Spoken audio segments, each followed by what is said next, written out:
Okay. Sorry for the delay. Uh, there was a small technical issue. I don't know how long I can continue this here. And I'm not getting any. AC is also not working. So let's see. Uh, Otherwise, we'll have to move to another room. Okay. How about last 2 weeks regarding supply chain management? What's your feedback? Hmm? Kumara? What's your feedback? Very insightful and useful. Pardon? Very insightful and useful sessions. Yeah, very useful. Uh, are you working in trade?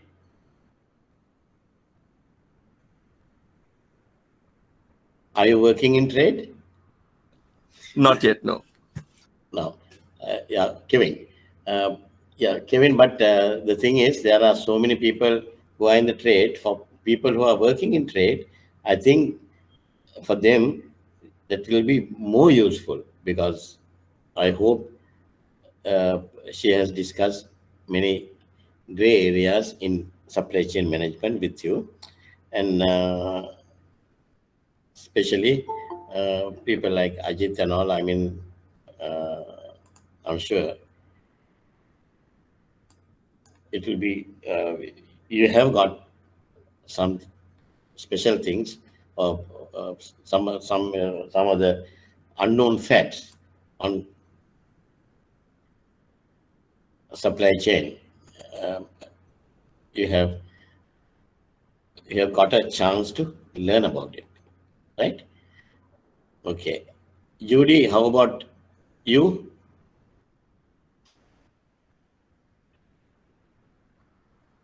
How about you? Any feedback? Brightney?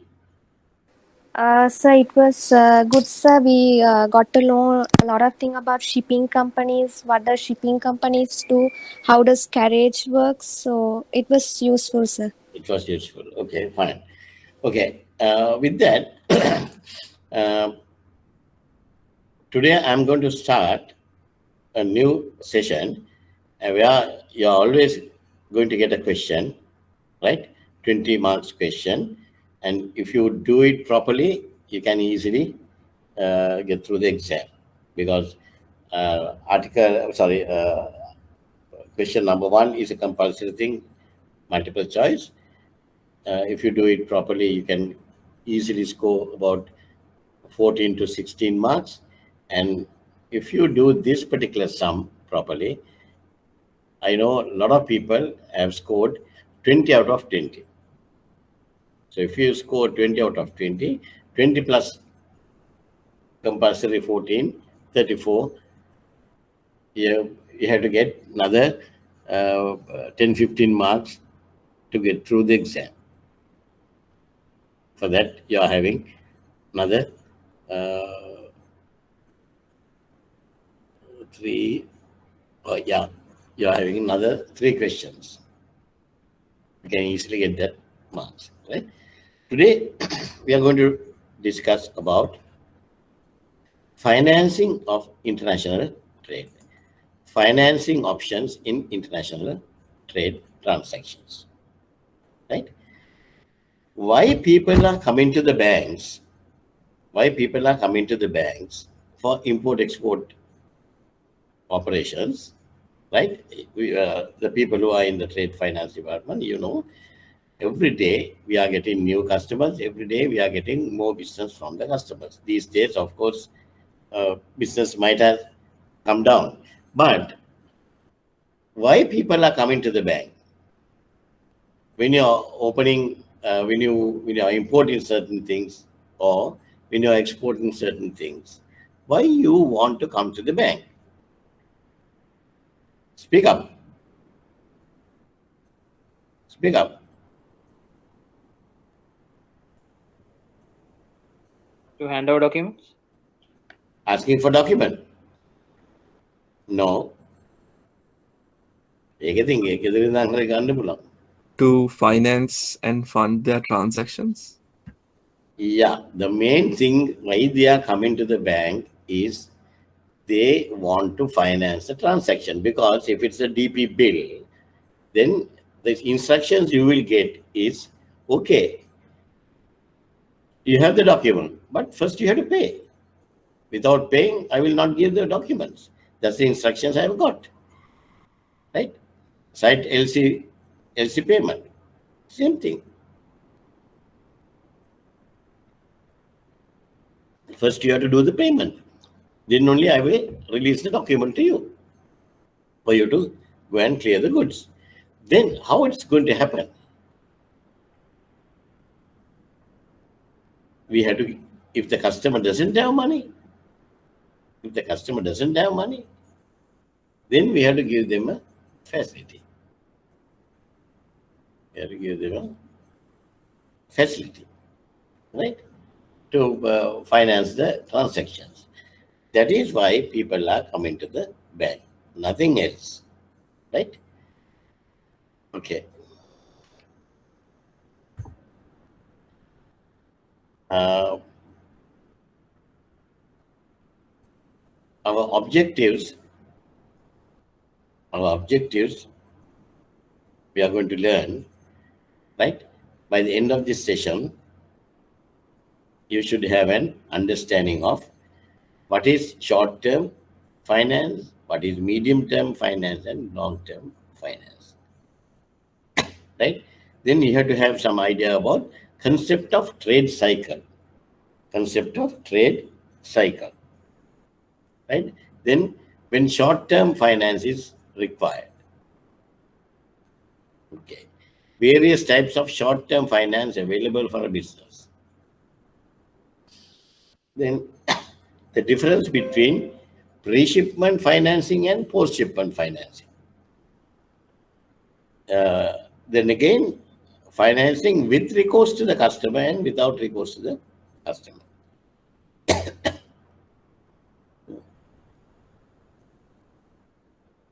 Then various forms of longer-term finance available in international trade. Then invoice financing, factoring, we have to learn, and supplier credit, buyer credit, and forfeiting.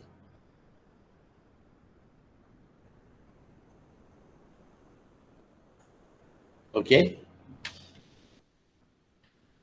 Right. Now, when it comes to financing options, we have learned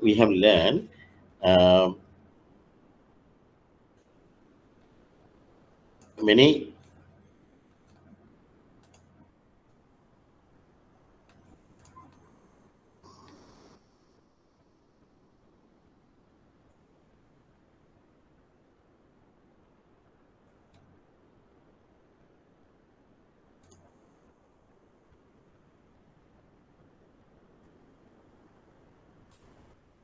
right. What is this?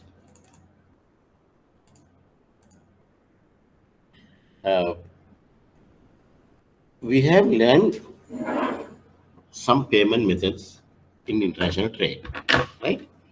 So accordingly,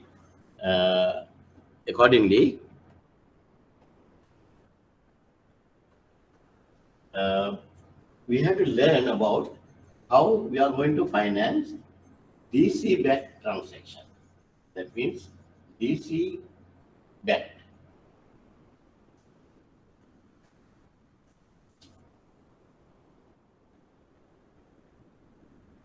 DC-backed transaction, right? Then non-DC-backed transactions. Non-DC-backed transaction. Then we have to discuss about receivable financing.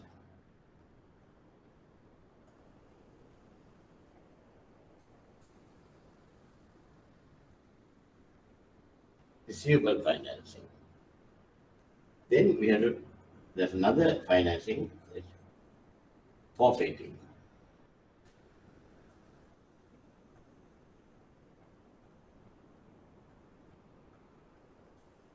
Forfeiting. Right? So those are the areas we are going to discuss when we are going to discuss about financing of international trade operations. Right? All these, under all these categories, customers are coming to the bank. Customers are coming to the bank to obtain the bank support or assistance by way of finance or by way of advice or whatever. Right? But mostly 99% of the scenarios, customers are coming to the bank to obtain financing. Right? Okay.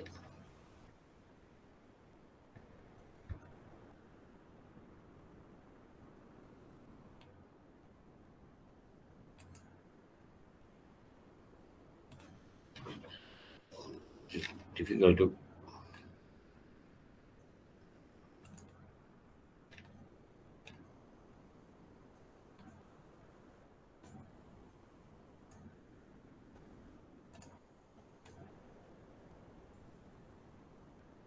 what happened there.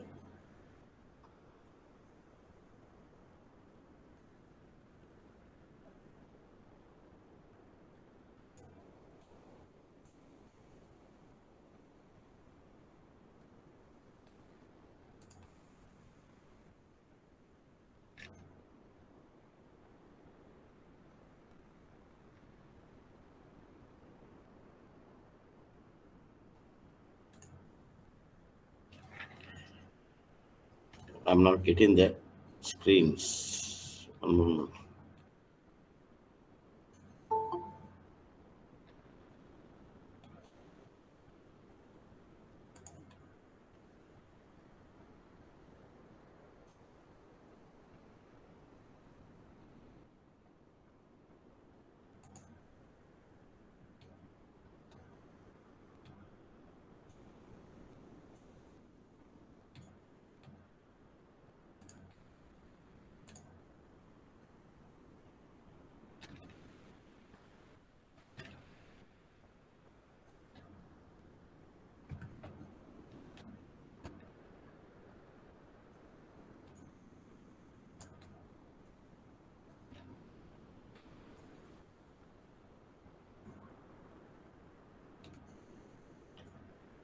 Can you see this screen? Can you see the screen? No, sir, we can't see the screen. Huh? See the screens. You No, can? sir, can't see the screen. You can't. Yep, can't. Yeah, can't. Mhm.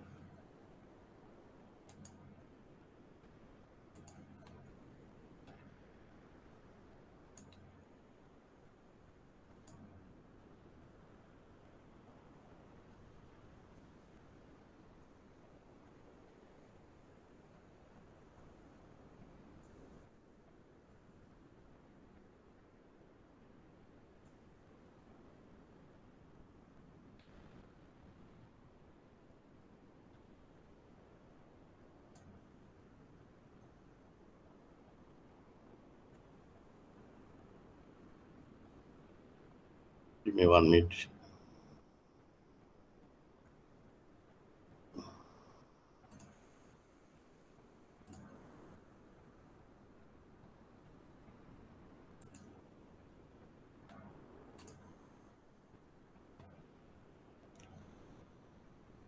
තාම පේන්නේ නැද්ද? No.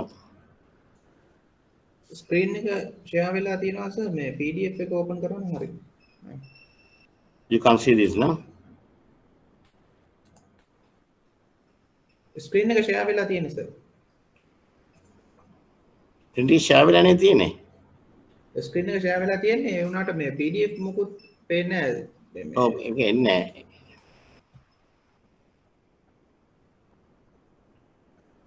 මේ මේෂන් එක කැඩලා මේකට තව මේ laptop එකක් දැම්මා. ඒකත් මේ වෙන්නේ නැහැ.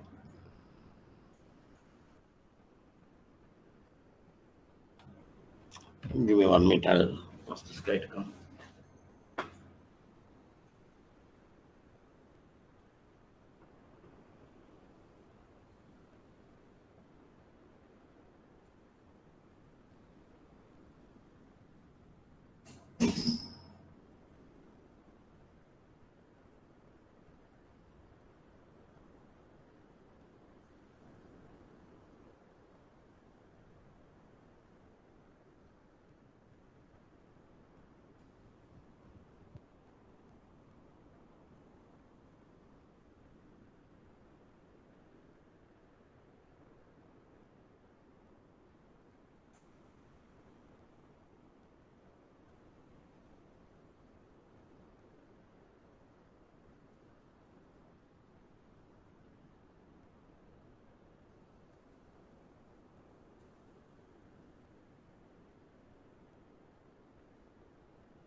You know, can you can you see the presentation now?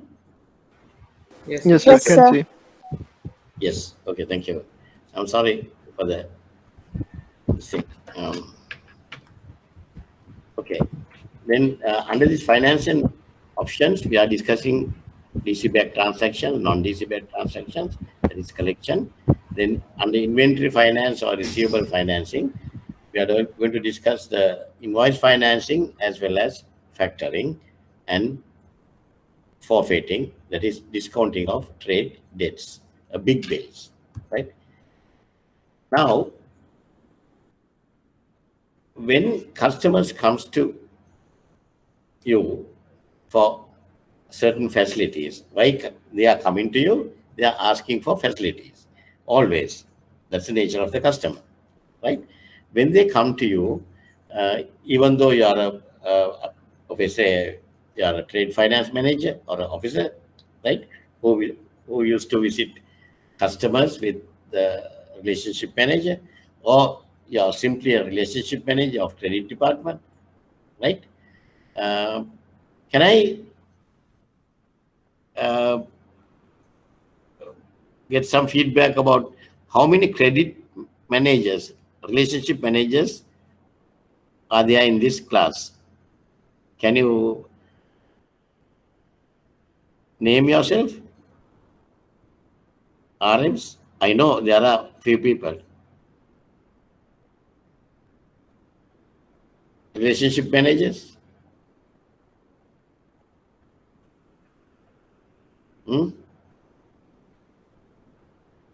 ඉන්නවද මට කියන්න පොත ඕගොල්ලෝ කොහොම කටවාගෙන ඉන්නවනම් හරි කැතයි. This is the worst thing or the last thing I want to know. මෙයත් කිව්වා Mrs. අනෝමත් කිව්වා, right?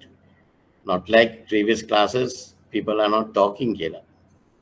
That's true. Are there any RMs? We are just wasting time. Tell me. In the first class, you introduce yourselves. When you do your self-introduction, you mention. Right? මට හොයාගන්න පුළුවන් මහලුකු දෙයක් නෙමෙයි. මේ නෙකලට කියලා. නමුත් just tell me, then we can have a better dialogue. Right? Or in your case, you don't want to expose yourself and you don't want to share your knowledge with others. Selfish? Maybe. All right. When a customer comes to you and asking for some trade facilities, what are the basic questions you are asking them? You have to ask them, what do you sell and what is involved in producing it? Then another question you have to ask, who do you buy from and sell to and on what terms? Definitely, when it comes to international trade operations, the customer has to be either importers or exporters, or maybe is doing both. He will import goods, the raw materials, and then export the finished products. Right? So you have to ask the customer, okay, maybe this is your customer. Right? We have to ask them, what do you sell? Then the customer will say, okay, I am selling shoes. I am selling shoes and handbags, ladies' handbags.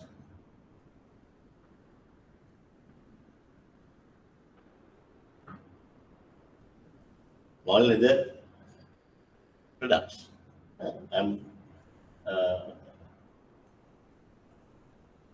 I'm selling shoes. I'm exporting shoes and ladies' handbags. Then now this guy is coming to you and asking for a facility. So the first thing you have to ask them is, okay, you are producing shoes. Now what are the raw materials you need to produce shoes? Right? Raw materials.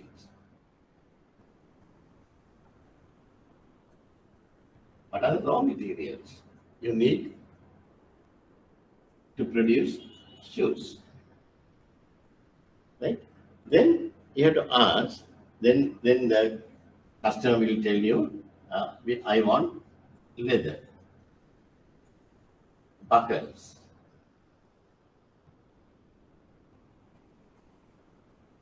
buttons.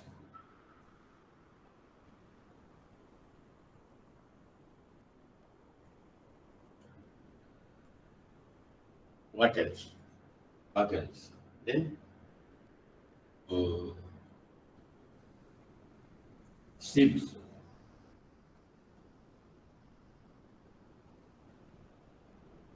These are some of the raw materials. Okay. Then you have to ask this customer,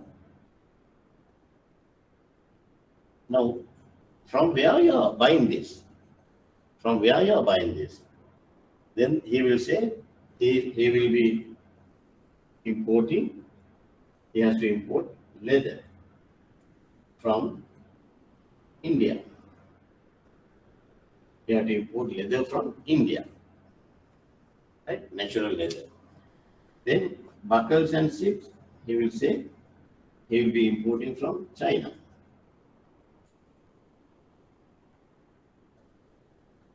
Right? He will say he is importing from China or Taiwan.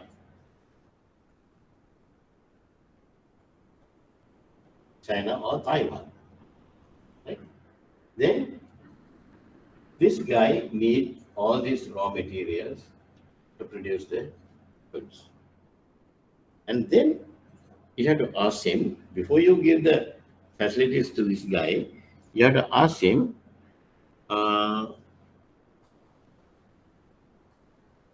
to whom he is selling these articles. Right?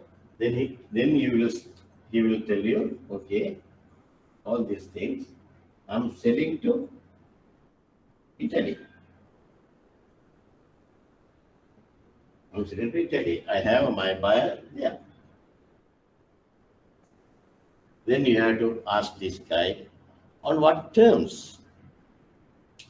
On what terms? Right? When a customer comes for asking for certain trade facilities, you have to ask questions as much as possible. Then only you have to get the picture. Because otherwise, you don't know who this customer is. Right? Then he is selling to Italy.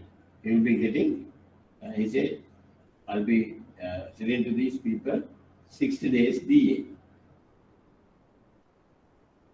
60 days DA terms I'm selling to Italy. Or 60 days users or DA, whatever. Right? Then you have to ask these people, now, when you are importing these goods, raw materials, how you are going to pay them? Right? For these suppliers, how you are going to pay? Payment. How you are going to pay them? Right? Then, if the answer is, okay, these guys are very demanding, I have to pay them in site. Site LC. I have to open site LCs. These people don't give, they won't entertain users LCs on the site. Otherwise, they will not pay. Especially the Chinese guys, they are very straightforward on this. Right? Site LCs. Now, if it is a site LC, if this guy, your customer, he has a firm order to supply shoes and handbags to Italy, firm order worth of euro 50,000 euro. 50,000 euro, he has a firm order. Right? Now, to do that export, they have to have these payments. They have to have these raw materials. Then only he will be able to do the manufacturing part. Right? Now, this guy's, the payment is, the supplier's payment terms is site LC. So your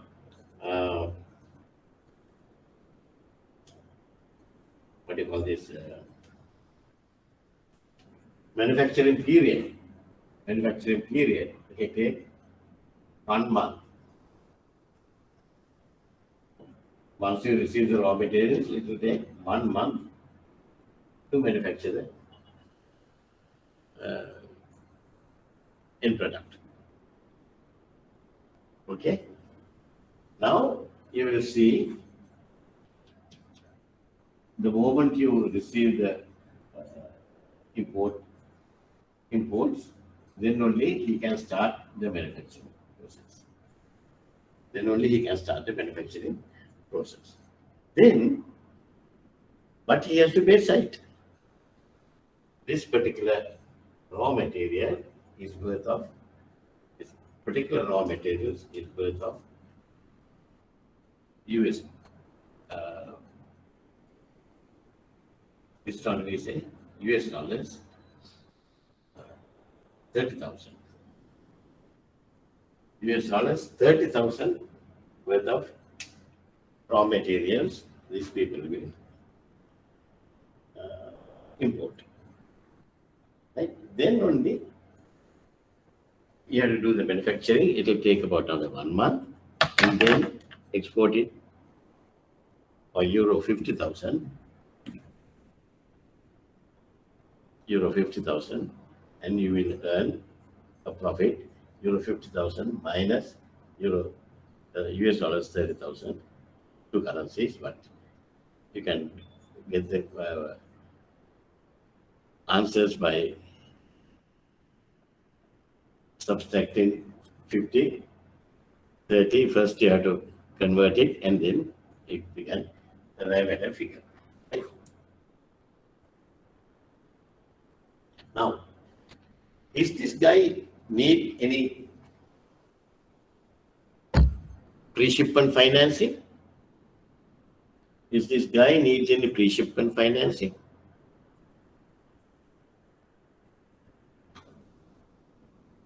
Yes or no? Is this guy needs any pre-shipment financing? Yes. Yes. He needs pre-shipment financing. For what? To purchase the raw materials To in US to dollars. purchase the raw material. Very good. To purchase the raw material. Then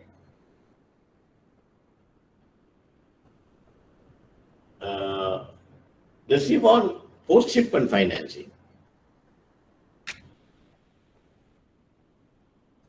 Now, before that, pre-shipment finance.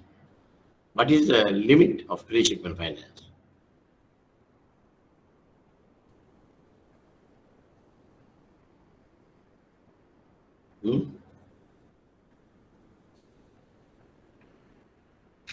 $30,000 or what? So, is he needed post-shipment financing? What do you mean by post-shipment financing?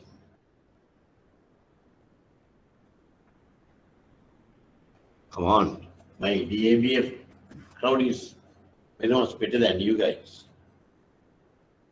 Very much better. The questions are common sense questions. The make among DABF එක ඇහුවනම් ළමයි පොරකට උත්තර දෙන්නේ. It's a damn shame.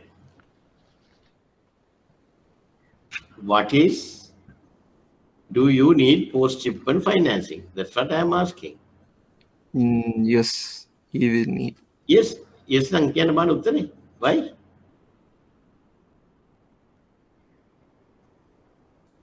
Why? To ship the goods? To ship the goods? I'm asking the question, post-shipment finance. Post-shipment finance, he has already shipped the goods. To do the payment of the goods? He has already shipped the goods. මොකක්ද ඔයගන්ට වෙලා තියෙන්නේ? ඔය උත්තර. To purchase Customer require euros? money until customer require money until he received the payment from Italy. Yes. 60 days. He is going to get the money only after 60 days. He's going to get the money only after 60 days. But till then, he has to run the business. And on top of that, this foolish guy has to pay the raw materials immediately. He has already paid. He has already paid. Right? How he has paid? He has taken a bank loan from the bank. බැංකෙන් loan එකක් අරගෙන පේ කරලා තියෙනවා. නැත්නම් නෑ නෑ මම අපි හිතුවේ brand new business එකක් කියලා. ඒතර මේකයි. සල්ලි හම්බෙන්න කොච්චර කාලයක් යනවද? හදන්න 1 month යනවා. Then another 2 months you have to wait. Importing raw materials will take another 1 month. He has to wait all this time periods to get the money. So he needs post-shipment finance because he's going to get the money only after 60 days. Now before that he needs money. He wants to discount these bills. He wants to discount these bills, right? And then at least to recover some other impact, right? Now this is what you call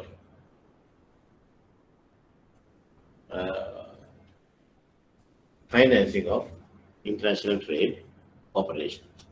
Now I have taken a small example and I explain it to you in a more friendly manner, right? Are there any questions? Are there any questions? ඕක තේරෙන්නේ නැත්නම් උතනින් හරිය යන්න බෑ. ගණන් ඔක්කොම වර්ධිනවා. මේක හොඳට තේරුම් ගන්න ඕන. Are there any questions? Does he need to obtain a loan every other month for the manufacturing? Does he wants to obtain a loan every other month? Very good question. Very good question. What about the others? What about the others? What do you think about it? Is this guy wants to have a loan every month? Yes, because every month he has to import raw materials, right? So once he import the raw materials, it will take 1 month and 1 month and 2 months, 3 months to get the money. 3 months to get the money, right? Then 3 months to get the money, then he needs financing for 3 months. He needs financing for 3 months, right? We have, when we do the sums, right, you will understand, yes, why we need somebody to give facilities on a monthly or periodically, right? Okay. Now, the first two questions, there's very simple questions I have asked. What do you sell and what is involved in producing it? And who do you buy from and sell to and on what terms? More simple questions. Now, see the explanation I have given. That explanation is not short, right? We can imagine about other areas. In order to evaluate the type and amount of trade facilities business, we need to have more and more questions. More and more questions, right? Suppliers, if you ask the suppliers, what payment method? What payment method, right? Then amounts, period of trade.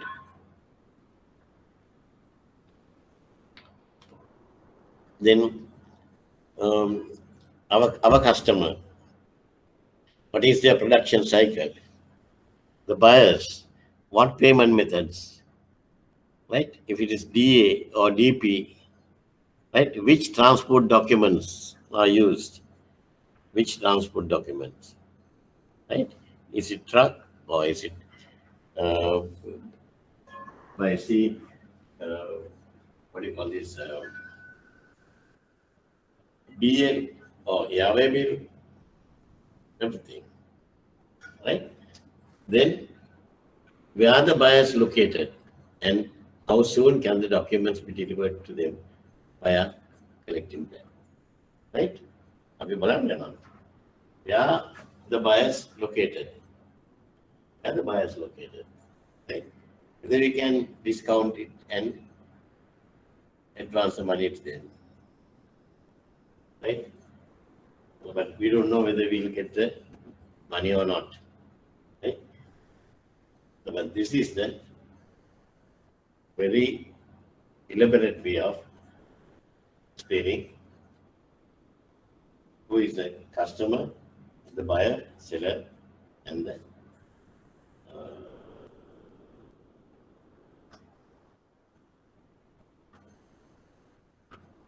and how banks are helping these buyers and sellers, right? Okay.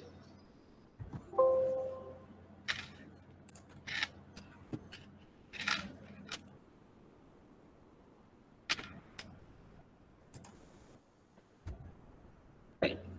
Now we'll talk about the short-term finance, medium-term finance, and long-term finance. In international trade, majority of the trade transactions, 98% of the trade transactions, are they short-term, medium-term, or long-term?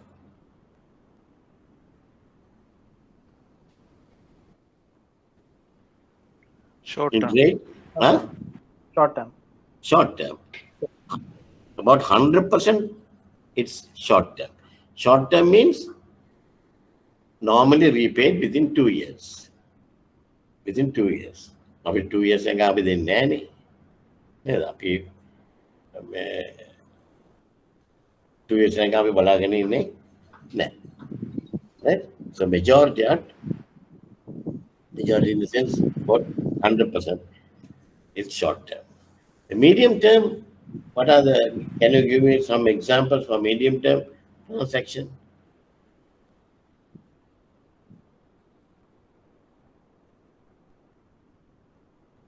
Personal loans? Yes, housing loans medium term නෙමෙයි. 2 to 5 years නේ. Housing loan comes under long term. 2 to 5 years. Personal loans. Personal loan. Education loans. And some more. Leasing. Vehicle. Vehicle loans. Yeah, even vehicle loans are medium term. Right? About short may LCs නම් ගොඩක් වෙලාට ඒවා short term. Right? Then the concept of the trade cycle. Now it's much easy because I have explained everything. Right? All businesses require some working capital. Right?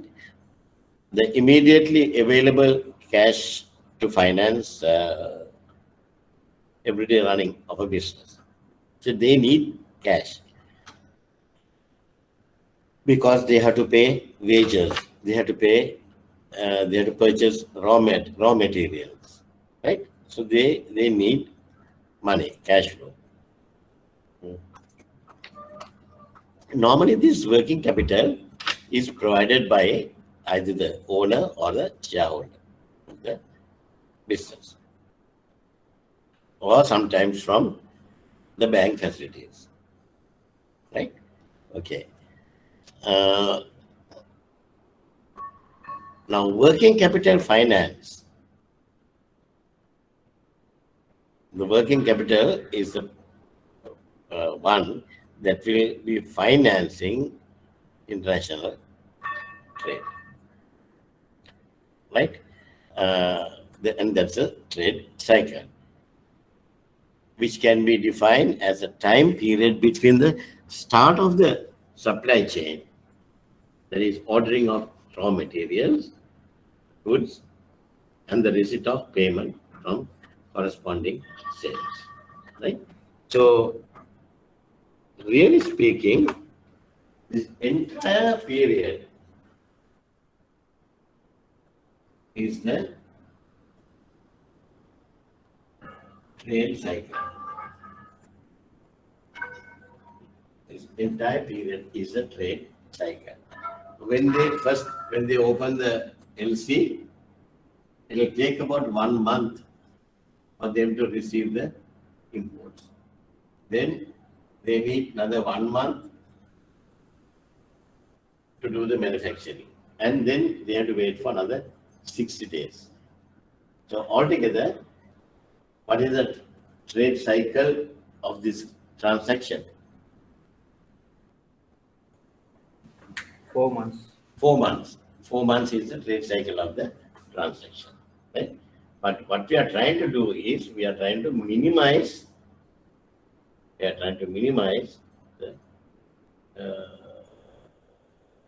trade cycle by doing little bit of things here and there. Right? 4 months a trade cycle again. Yeah. Is it clear for you? But normally in international trade,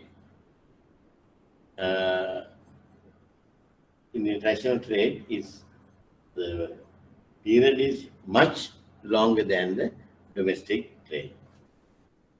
We know the reasons, right? And however, in most cases, it is 180 days or less. In most cases, this entire thing is less than 180 days. Right? Okay.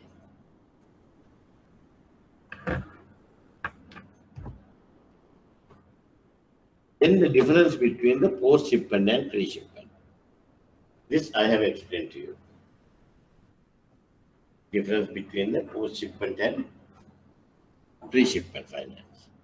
Now, post-shipment finance is money required to finance the exporter between dispatch of goods and receipt of payment.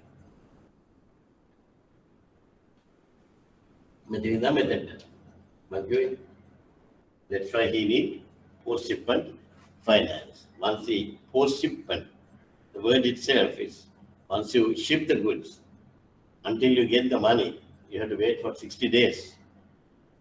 Right? Make a 60 days from BL. Then only he will get the money. Okay? But he needs certain facilities. Then pre-shipment finance is the money required to finance the business between the commencement of the manufacturing process and dispatch of goods. Method telephone. Go with that.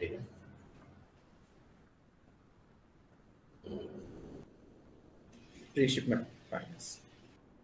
Any questions?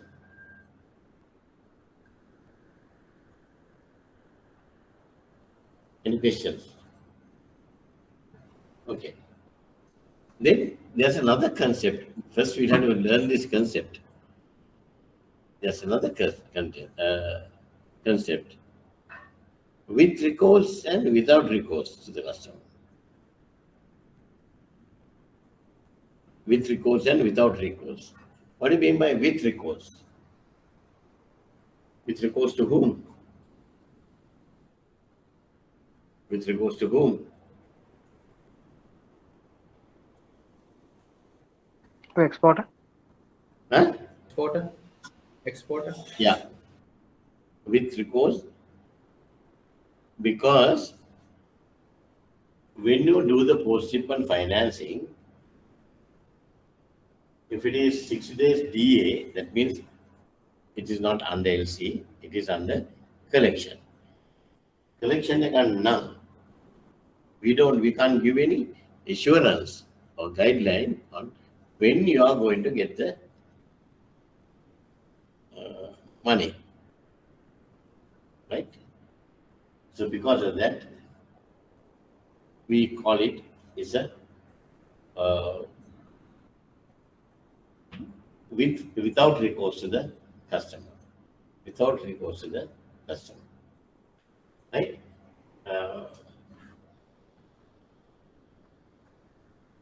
The metindi api genonang mewa ewa එක වෙනම කතාවක්.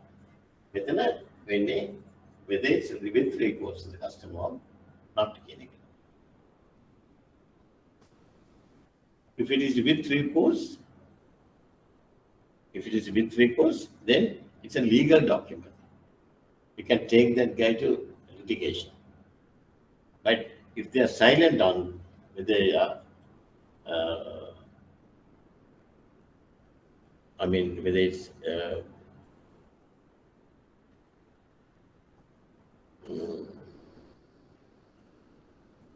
without recourse or whether it's with recourse, everything depends on how we are going to get the money and what are the security you are going to keep if you want to finance these things, right? So these concepts you have to understand when you are dealing with international trade of financing. There is whether we are going to finance between the post-shipment or pre-shipment financing, and then if it is pre-shipment financing, then what about, is it with recourse or without recourse to the customer? Right? Well, come up, right?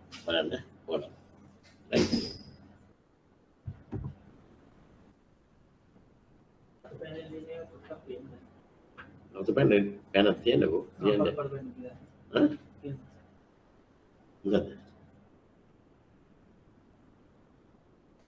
You may pen leave in it. You can pick up for that. You pen should take down there. You got to leave in it. Oh. Okay.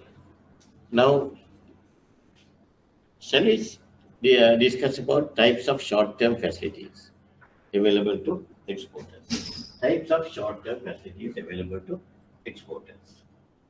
Right?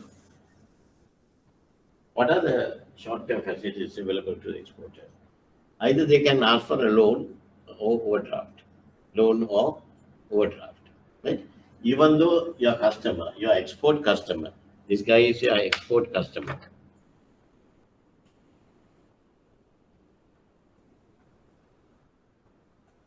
This guy is your export customer. Right? He has to import raw materials. And we discuss it should be site LC. Whereas he is going to get the money after 1 month, after shipment, they'll take another 2 months. Right? So when they import raw materials, they have to settle the bill. They have to settle the bill. So for that, either they can ask for a loan or an overdraft. Right? Then loan or overdraft secured by an assignment of the export trade insurance policy. Right? We are going to learn about specific policies. Sri Lanka export credit insurance corporation. Sri Lanka Export Credit Insurance Corporation. Right? If you can get a specific guarantee for this export, when you do the post-shipment, if you can get a specific guarantee to cover this one and this one, good. Then you can get your facilities, keeping that specific guarantee as a collateral. Right? Then banks special export finance schemes. Every bank has their own schemes. Then discount of collection bills or bill advance. We can discount, but it is very, very risky. Right? Then acceptance credit. Acceptance credit.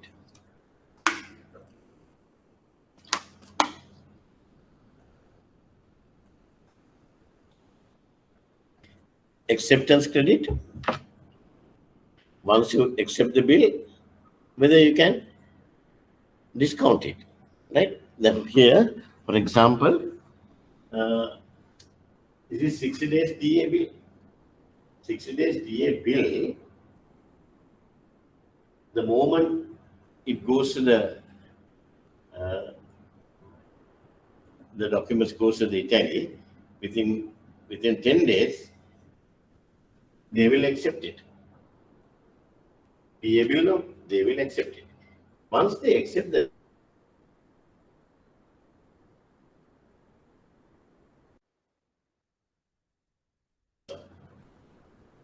confirmation from the bank saying that, yes, the customer has accepted the bill to be paid on such and such a date. Right? So based on that, now you are 100% sure if it is under LC, you are going to get the money. You are going to get the money. There's no second words. So you can ask the customer if they need facilities, if they need money. Yes, you can now discount the bill and pay them. Right? You can discount the bill and pay them. Right? Then negotiation on, thank you. Negotiation of bills drawn under LC. Right? Negotiation of bills drawn under LC.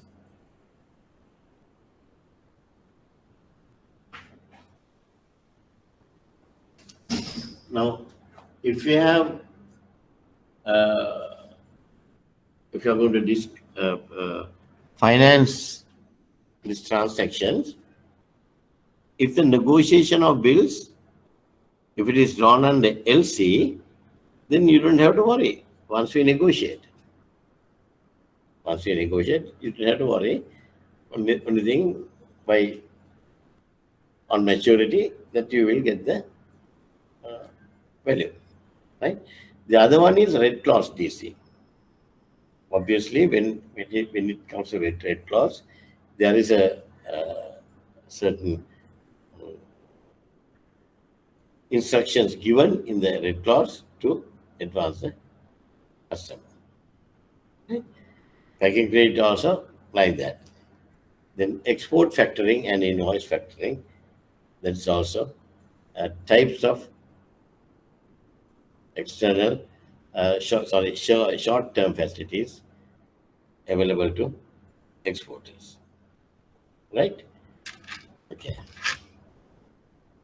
Up to that point, do you have any questions? Up to that point, do you have any questions?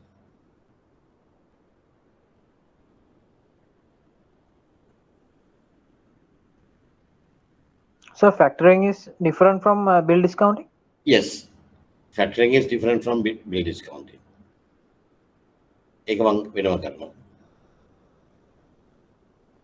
Anything else? Okay, fine. Then we'll try to discuss about the security part. When a customer comes to the bank for a facility, what is the main thing you are looking for? What is the main thing you are looking for?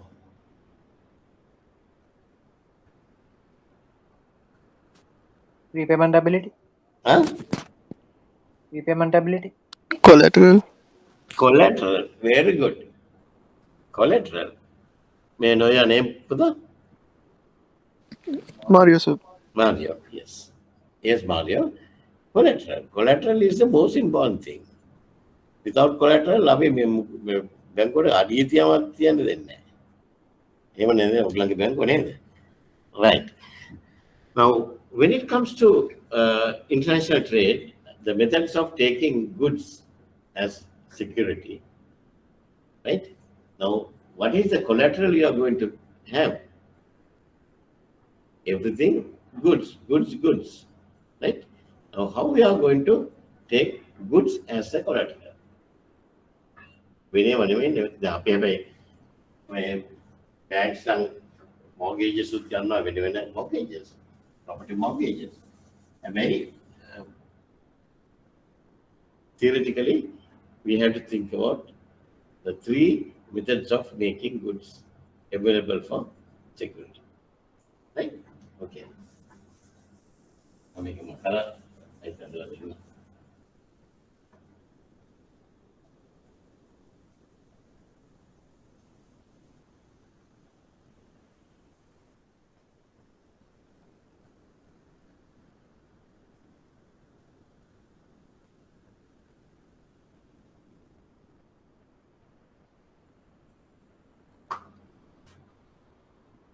One is mortgage. One type is mortgage. Are you taking more goods as mortgage in your banks, Mario? Are you taking mortgages? Um, Hello? Mortgages, no, sir. No. No, sir. What's the bank? DFCC. DFCC is not taking mortgages. Yeah. Goods as mortgage. Okay. Any other bank?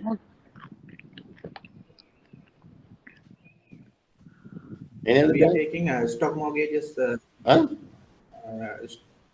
We are taking a stock mortgage against. Yeah, stock mortgage is a different thing.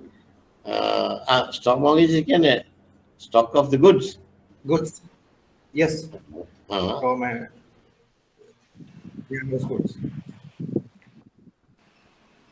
Right. Right. Anything else? Anything else? What? Can you say?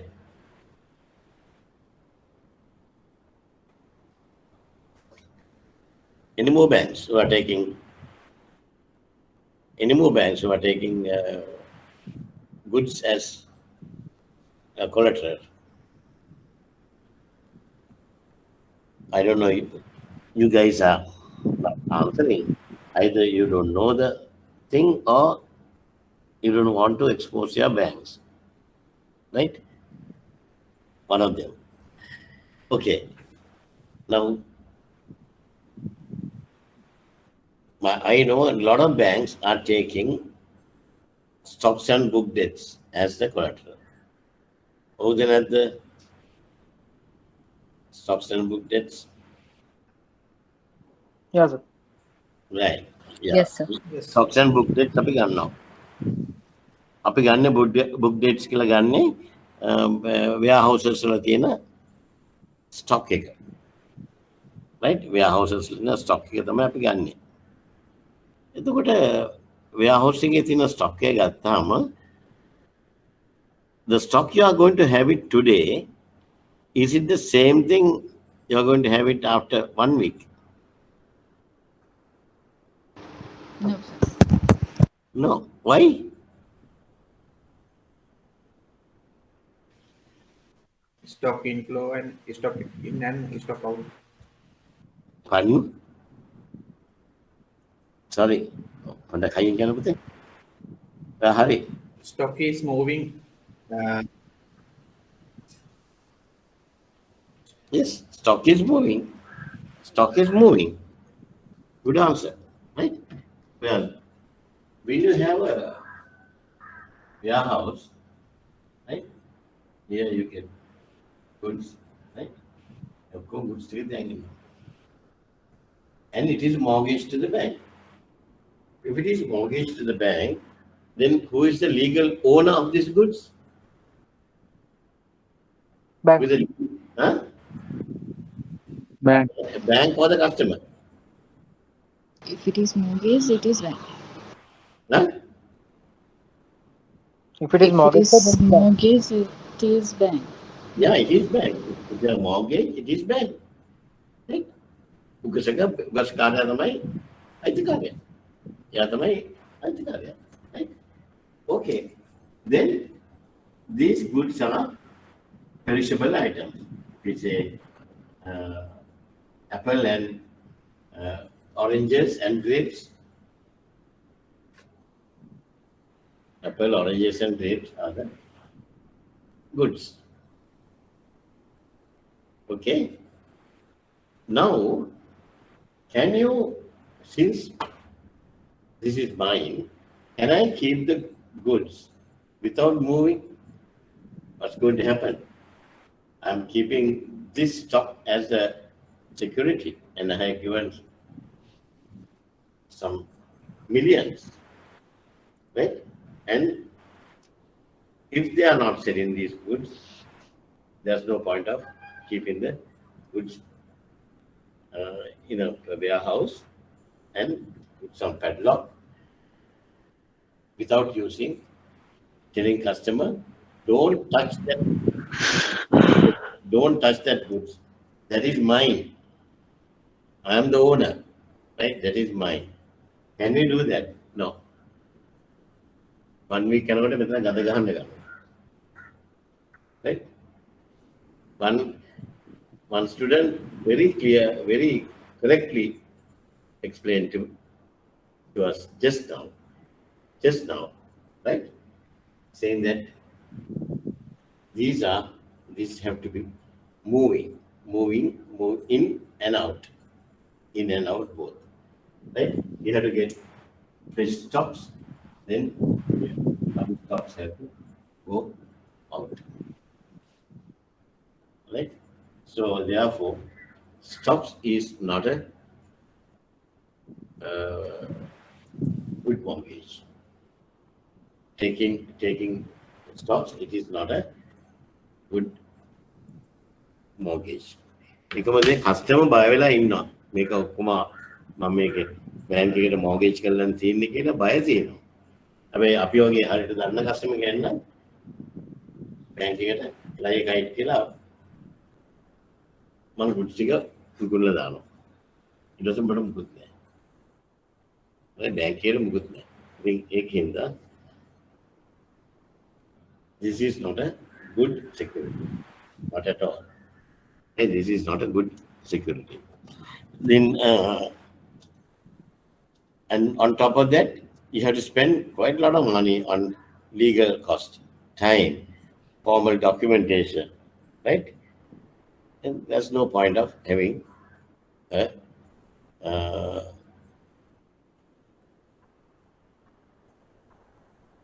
it is no point of having a mortgage, right? The second one is hypothecation. Second one is hypothecation. Hypothecation means it is an agreement to give charge over goods. Agreement to give charge over goods, right? Or the documents of title to the goods which are not in the bank's possession. Now, hypothecation is an agreement to give charge over goods, right? Have you ever heard of another facility called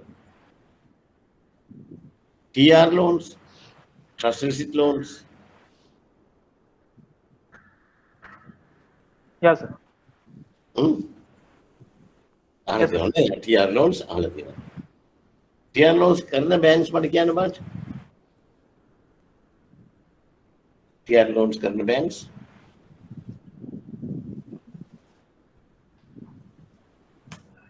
क्या बात?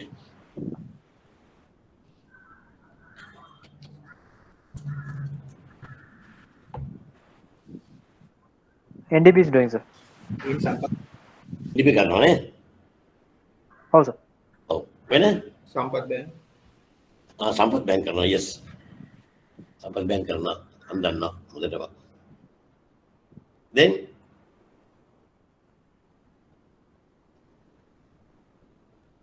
People's Bank, Bank of Ceylon, why they are silent? They do, right? Here, what is trust receipt is agreement to give charge over goods, right? Agreement to give charge. Here, these stocks are there in the customer's warehouse.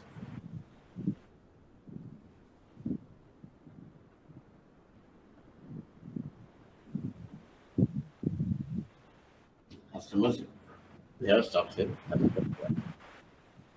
Now, this guy will tell the bank, the customer will tell the bank, okay, you take my goods and give me these facilities. Right? Then the bank will say, no, I don't want to take your goods and keep it in my warehouses. Even the banks, in that case, banks doesn't have any warehouse facility. Right?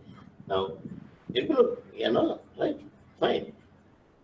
I will give you the goods to you for you to transact. Right? So the goods will go out of this thing and he can sell it to others. Customer can do anything, either selling or uh, hold on to the stocks or whatever he can do. But the bank has given them the goods in trust. The real owner of the goods are bank.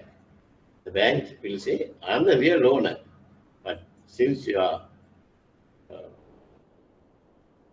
doing this business, I'm prepared to give you. I'm prepared to give you the goods on trust. Goods on trust. Right? So there is a trust receipts. We generally, the ownership lies with the bank. Ownership lies with the bank. What is going to happen is we are giving the facility to the customer saying that this is my goods. Bank says, this is my goods, but you can sell it and repay my balance. Okay? Okay, sir. The other one is pledge. Other one is pledge. TR නම් ගොඩක් අපි තියෙනවා TR වල plus and minuses ගොඩක් තියෙනවා. I think better we'll discuss about those things.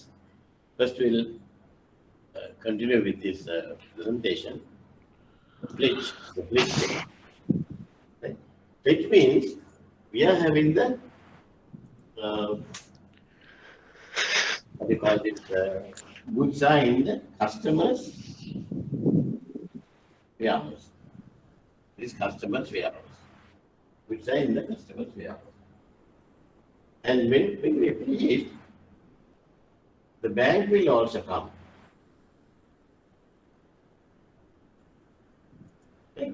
And some other person will put their padlocks and say, close the warehouse doors by putting a padlock. The bank is also putting a padlock. The customer will also put a padlock. Now we have a better control.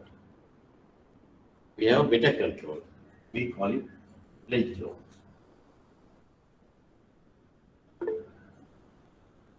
Pledge loans. Right? We have a better control. Because we are physically going there and waiting. Not waiting, we are and putting our padlock and just keep it. Now the customer can't use these goods without informing us and release the padlock. So every time when the customer wants certain goods to be sold, then he has to inform the bank, and the bank has to go there personally and open our padlock. Then only we can release. Now, when we open the stores, right? So then we know from that particular point, this money is going out. So immediately, we want to keep it under control, right? මේගොල්ල කරනවා Bank of Sri Lanka, People's Bank, Sampath Bank. For years and years, they are doing pledge loans. Pledge loan is good, but only thing is very cumbersome because you have to send a person to the customs. Right away, you have to send a person to the customer's warehouse to open it. So every time when the customer wants some goods, we have to send one of our officers and uh, open our padlock and then release the goods to them. Right? But after that, you have to do a thorough control.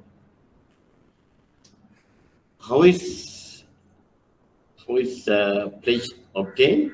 We can obtain pledge either physically, and there's another way of obtaining a pledge, that is through a international trade documents. Even through documents, we can have a pledge. Right?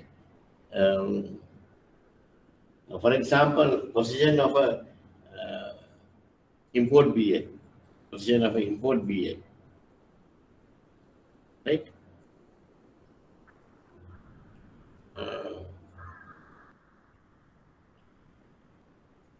Import BA එකේ full set එක આવොත් මොකද වෙන්නේ අපිට? Full set එකම අපි ගාව තියෙනවා. Then nobody can use the goods because we are holding the entire legal document to have the ownership, that is bill of lading. So if we are having all three BLs, that's a better secret. Right? Then warehouse warrants made out to the bank's order. But when I was in Dubai, it was a very popular thing. When I was in Dubai, it was a very popular thing. Now here we go and put the goods not in customers' warehouse, either government warehouses or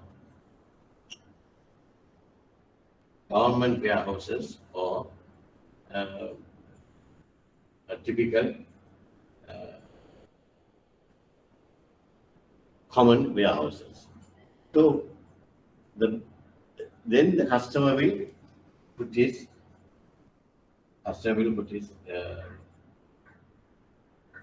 goods, place his goods here, and then it will be inside the government warehouses. Right?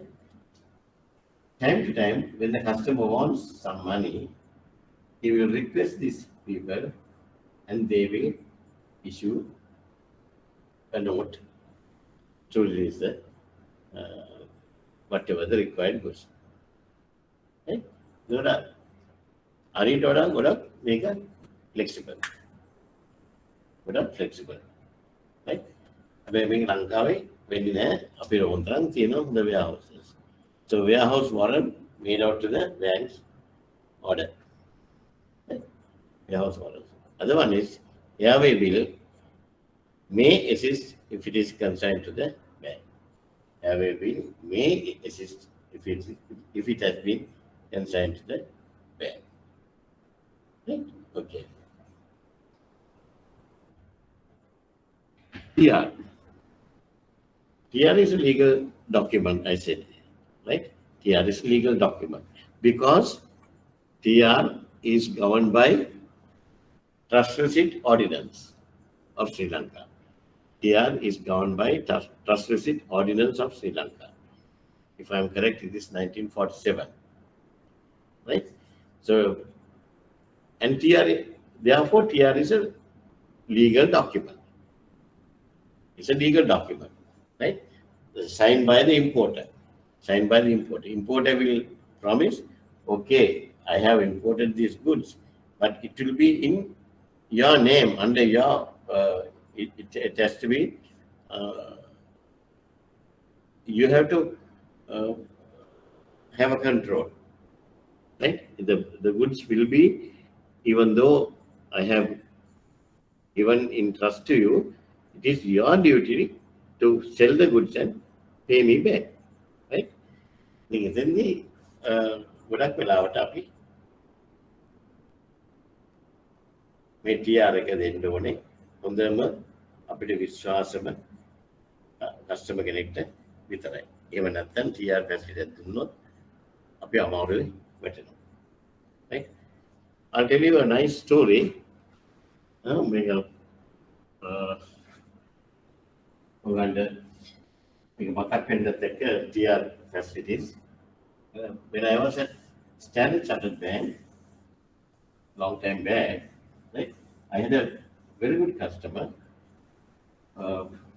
very very friendly customer, right? And he was a little bit. Those days we were young, and he was about even that time 65, 30, right? A nice, very nice guy, honest guy. He was doing business with us for that's his third generation. That means more than 100 years. Their parents, grandfathers, they were doing business with Standard Chartered. Right? Once, normally he's a good customer because normally we had to give the trust receipt only for good customers, trustworthy customers, right? And when I was working at Standard Chartered as well as HSBC, I'm having a habit, and I'm sending my staff members also on that. If we are given certain facilities to a customer, I always insist that you have to visit them on a regular basis to finalize whether the security is still in contact. නැත්නම් අපිට දන්නෙත් නෑ මේ security එක තියනවද නැද්ද කියලා. Once I went after lunch one day, I went to his warehouse that was located in Fort area itself, Fort Quarter, Slave Island area. So since it's close by, I thought of going there in my car and coming back. Right? That was my periodical visit. When I went there, a massive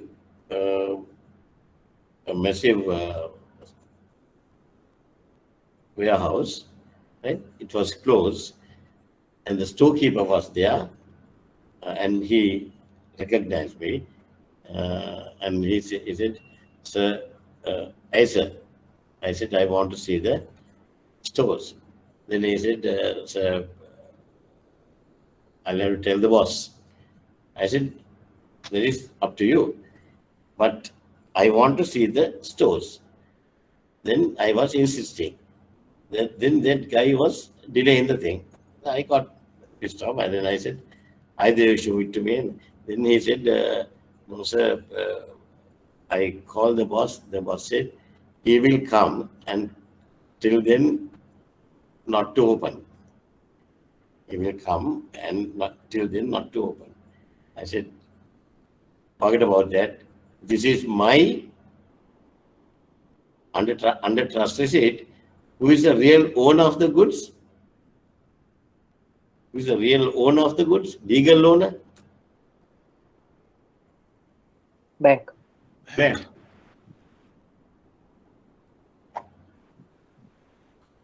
Legal owner is bank.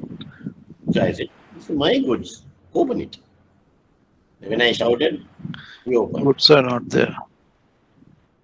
Not a single item. We have given trust receipt loan to import coriander seeds from India. Kottamalli. Abai, one thing, hats off to them. They have cleaned the warehouse, not a single piece of dust or anything. Well swept, හොඳට අතු ගාලා තියෙනවා. ලස්සනට තියෙනවා his warehouse එක. එක කොත්තමල්ලියටවත් නැහැ. හදිස්සියේ බේදකට හදාගන්නත් නැහැ.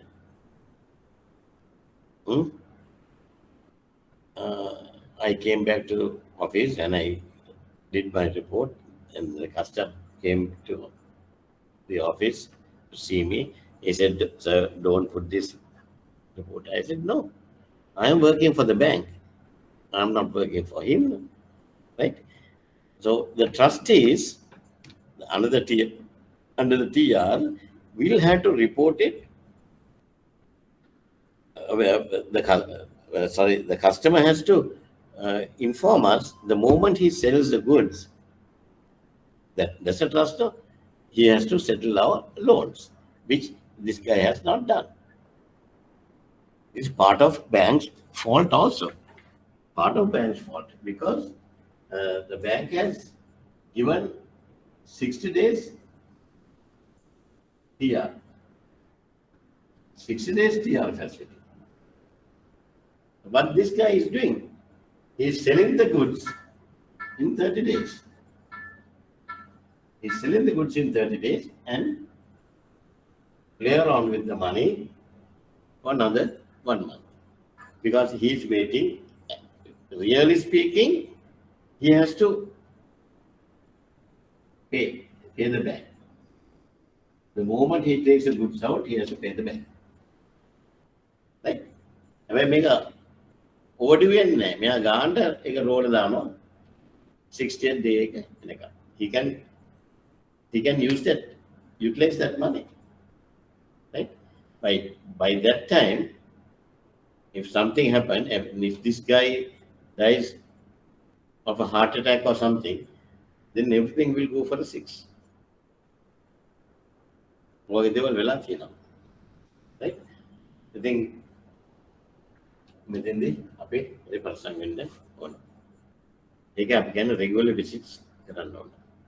Another thing under TR is, according to the trust receipt ordinance, it is a must that we have to register the TR loans.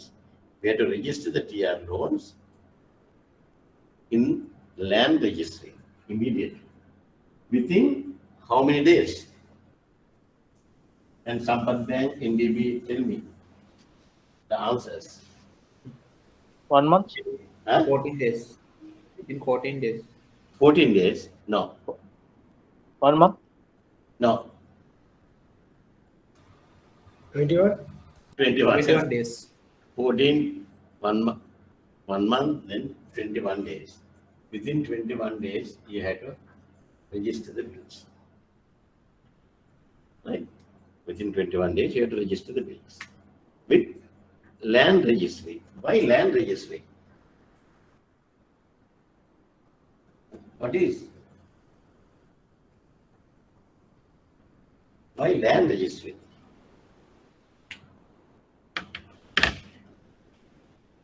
අපි ඉඩමක් නෙමෙයිනේ. ඉඩමක් නෙමෙයිනේ TR දීලා තියෙන්නේ. TR දීලා තියෙන්නේ මොනවද? goods. goods දීලා තියෙන්නේ. කොත්තමල්ලි දීලා තියෙන්නේ. කොත්තමල්ලි මොකටද මේ land registry එක register කරන්නේ? That loan has to be registered in the land registry. Is it considered as a immovable property, sir? Then Pardon? is it considered as a immovable property then? Yes, and the wherever the warehouse is located, right? We have to register with that particular land registry. For example, if it is Slave Island, then it is land registry in Colombo, right? Then, if the warehouse is in Biagama, then it should be Gampa land registry. If the warehouse is in Katugastota, then it should be Kandy land registry. You got it? Right? Likewise, we have to get it registered in the respective land registry. Normally, if you are in the trade finance department, make sure if you are handling trade TR, right? Please ensure that you are going to um,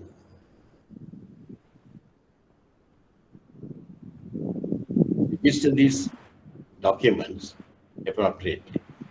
Otherwise, you are asking for trouble. Auditors la apagamam check karanne or no? Auditors la apagamam check karanne. Okay, right? I can remember this also happened at SCP. SCP, we have classic time. We had classic time, right? These days, we are sharing all ex people. We are sharing our experiences and good old days stories, right? This was also a similar one. Once we got group auditors, right? Is still these people are coming from the group audit. I think you must be having group audit. I don't know whether you have faced those people or not. All the people are coming from group, right?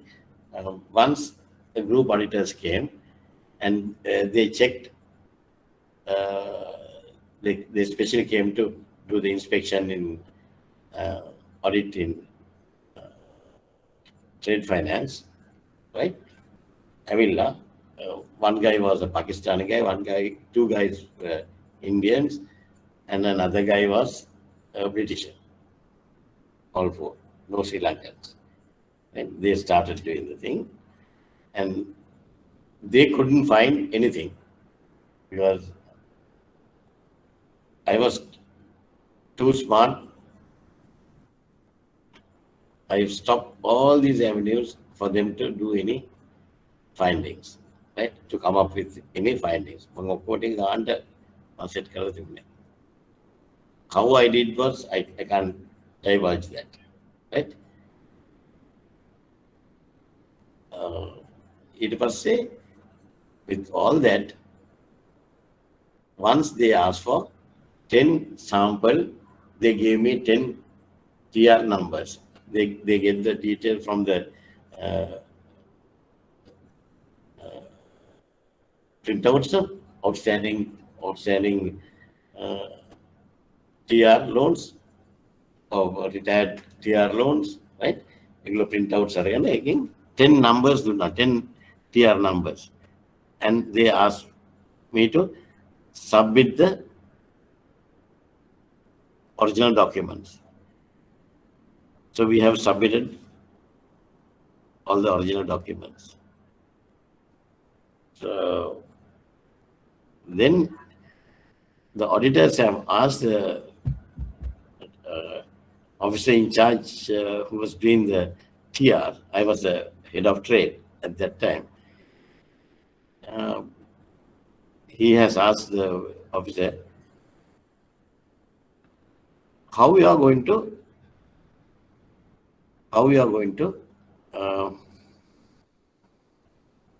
determine whether it has been registered or not. So normally in Sri Lanka, a Sri Lankan style, when we send the document for registration, they will say, okay,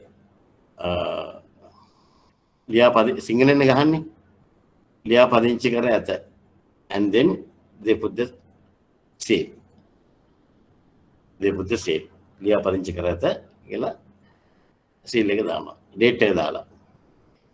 So they check when we have raised the TR and when they have registered the TR.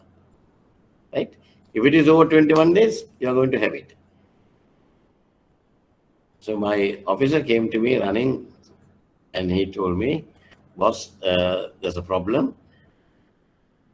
2 documents we have sent it to wrong places. We have sent it to wrong places. Instead of sending to Gampaha land registry, our guys, our idiots have sent it to Colombo. මේකත් ඇරලා. මේක මේ කොහෙද යක්කල පැත්තේ තමයි warehouse එක තියෙන්නේ. You have to send it to Gampha land registry. Instead of that, they have sent to, and these people have returned, saying that, asking us to forward it to the correct place. Therefore, they have not registered the TR. They make a loans outstanding. That's a number one mistake. Luckily, I got escaped because when I went through the documents, I said, fine, give me all 10 documents and ask them to come and ask the question from me. You make Anik banks like Sampath Bank, NDB, People's Bank, may sell them only with Standard Chartered, HSBC, group audit take it, right? Group audit take it, group audit. Luckily, these guys, our Sri Lankan government officers, whether they register or not, they put the seal. අරක ගහලා තිබුණා සිංහලෙන් මෙය වැරදි ස්ථානයට එවා ඇත. ව්‍යාපදිංචිය සඳහා ගම්පහ ඉඩම් රෙජිස්ටර් කන්තෝරුවට යොමු කරන්න. ඒක ගහලා සීල් එක ගහලා තියෙනවා. සීල් එක ගහලා. ඉතින් මම ඉතින් අරමිනේ හැවුවා මං කිව්වා all 10 has been duly registered. He said no, why this one normally a single small sentence, 2 words, here 2 lines, what is it? Because they can't understand Sinhala. No? Tough pito mangila. Don't you know this government organized institutions? Some are writing short stories, some are writing novels. What can I do? Yes. He went off. Finished. අපිට local bank එකට කරන්න බෑ. Auditorsලා ඕගලන්ගේම සිංහල කට්ටිය ඉන්නේ. ඒතර අහු වෙනවා. Right? අර වගේ තැනකදී වෙනවා. පස්සේ after that I blackguarded the staff. But I got a very good audit report.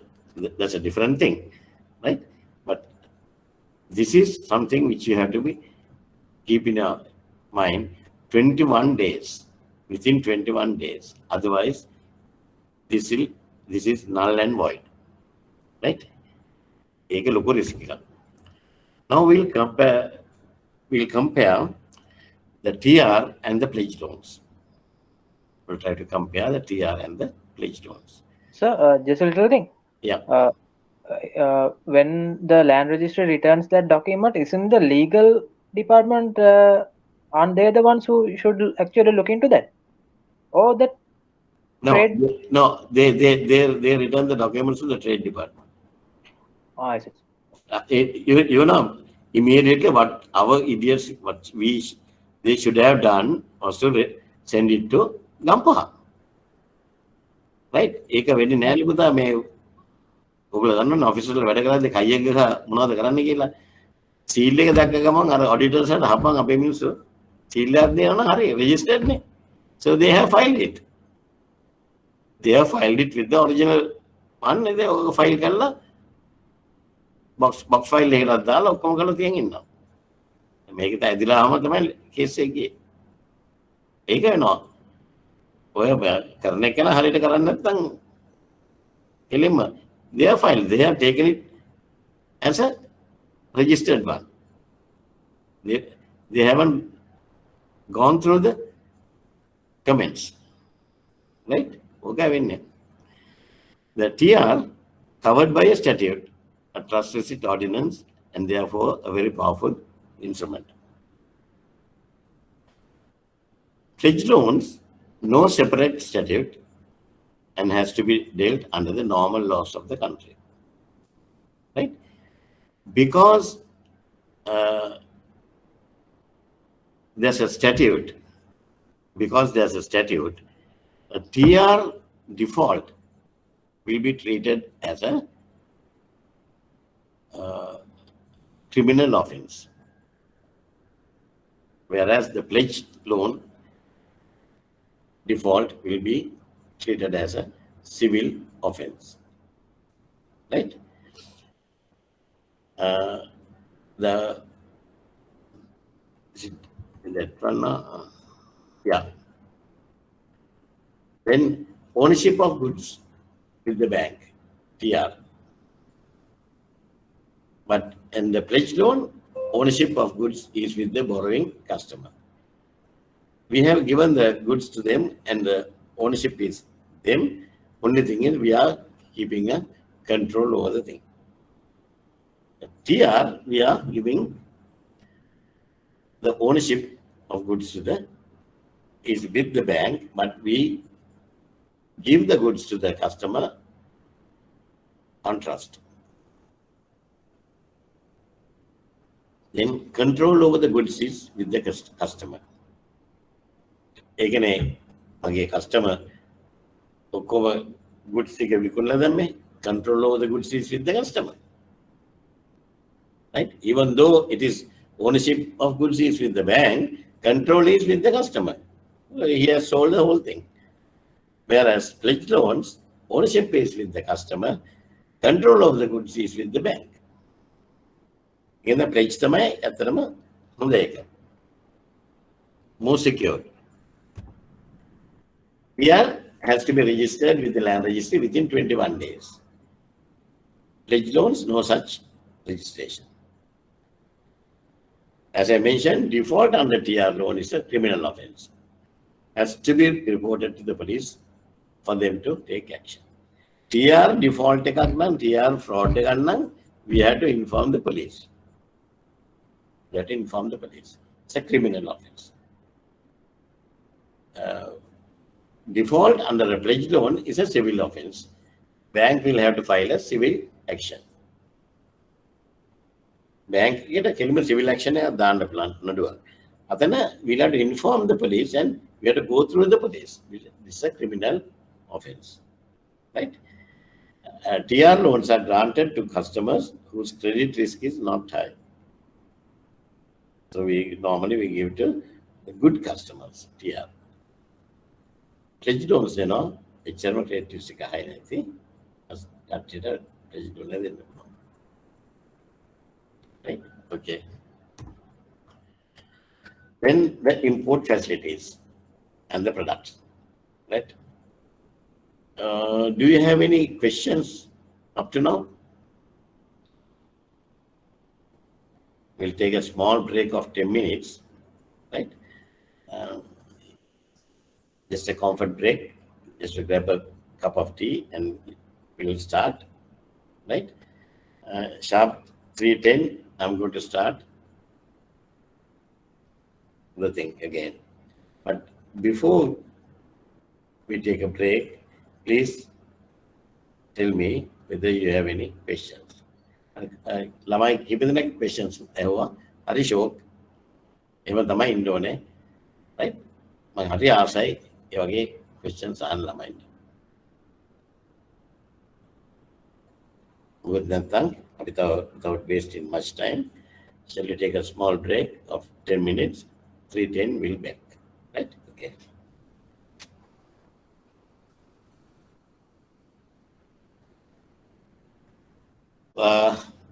We are going to discuss about the import facilities, that is facility products and the imports, right? There are 3 generic products that is available under an import line, right? One is documentary credit, another one is structured post-shipment finance, and the shipping guarantees, right? This is why I asked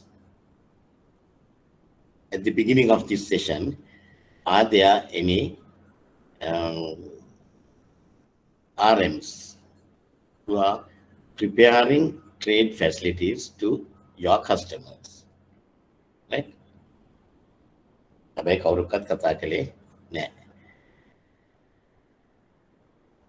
Don't be afraid, I'm not going to ask you any questions or anything, but we can share your knowledge with the others.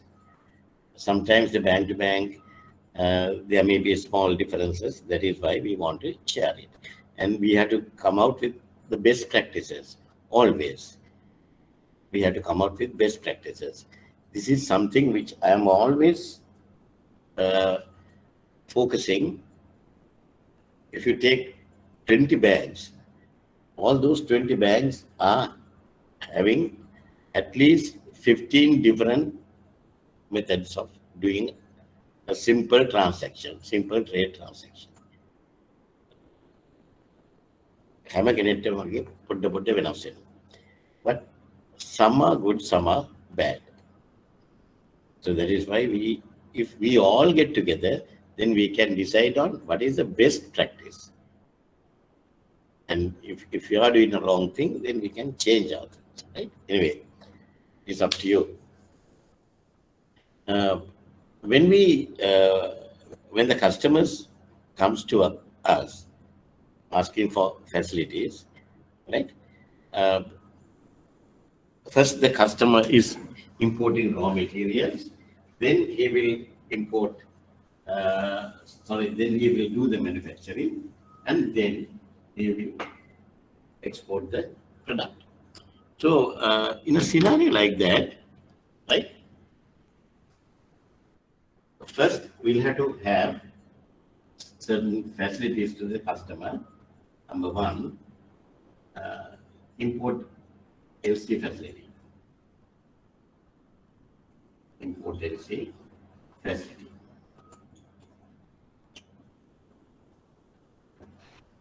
Right? So he has to import the raw materials. Then, after that, once the raw material comes, when the goods are received, then we have to settle the bill. To settle the bill, then we need another facility. Either we need import loan, or overdraft. Import loan or overdraft. So to settle the bill. Right? Then only these goods will come to your warehouse or the factory and start manufacturing the thing. Right? After, while doing the manufacturing, අපි හිතමු ඒකට යනවා කියලා 2 months යනවා කියලා. The product will take about 2 months. Then 2 months we'll have to settle overheads, right? Salaries, wages. So we have to have some either loan facility or overdraft facility. Body facility ka then take. Right? Then number 4,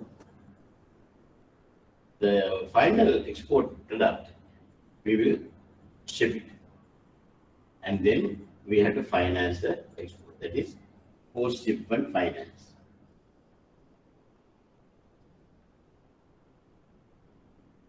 Post-shipment finance. This post-shipment finance can be in 2 things. Either we can have it under export bill negotiation. Export bill negotiation. Export bill negotiation. Right?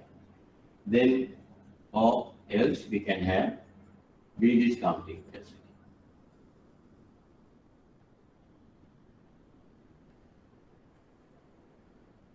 Bill discounting, right?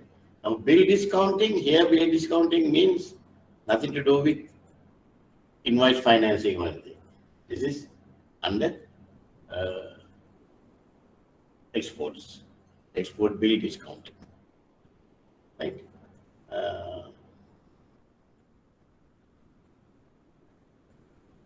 Import loan facility, import receive facility, import loan or overdraft. Acceptance facility. If it is DA bill or something, acceptance facility.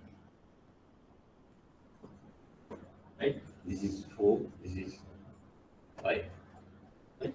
Like that, we can have so many products. Right? And another thing is in most of the time is import customers, they ask for shipping guarantee facility.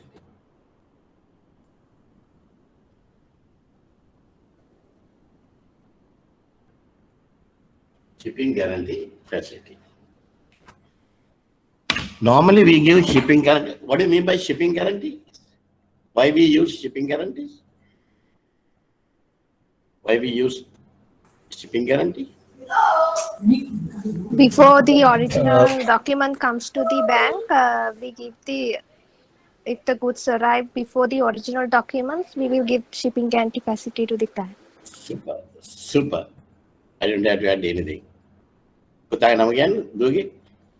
Right, sir. Right. Very good. I'm happy, Magi. Right, I had a everything. CB is in my blood, ne? Neither. Right, I have never seen you. That's very good. Good answer. Nothing to add, right? Okay. First, the document is ready, right? To issuance of LCs. Issuance of LCs. Normally, DCs will be booked under import general and cash lines,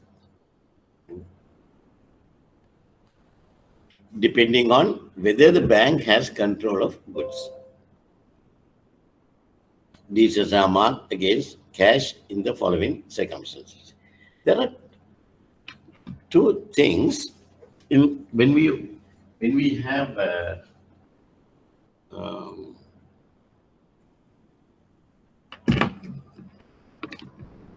what do you mean by import general line and cash line? Right? Import general line and cash line. On the import general line, we can have some collateral other than the goods. Other than the goods, we can have some collateral and grant a facility to the customer. In most of the trade finance customers, they have mortgaged their properties to the bank. But the bank doesn't take stocks and mortgages as a good security. But a lot of banks are doing this. Once you get a big hit, then only you will realize. Right? The general line is covered by collateral. Right? If it is cash line, other one is cash. Cash is, there are certain instances where you are required to keep the market under a cash line. The cash line can within the 100% collateral order, 100% collateral, but not for general line. Not for general line. I'll take one example and I'll try to explain to you that even though this will help you, when in time to come, when you are doing facilities and all, this will help you to understand the thing. Right? When it comes to import LC, tell me,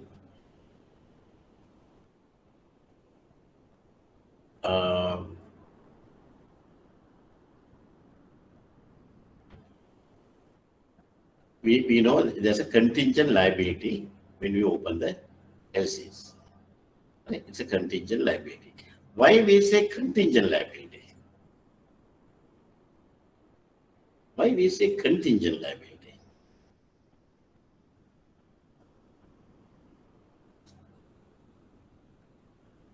what is the definition of LC?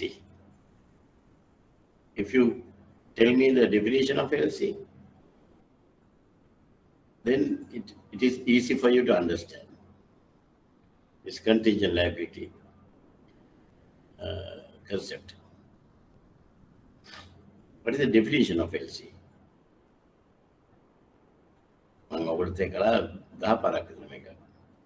If the documents are,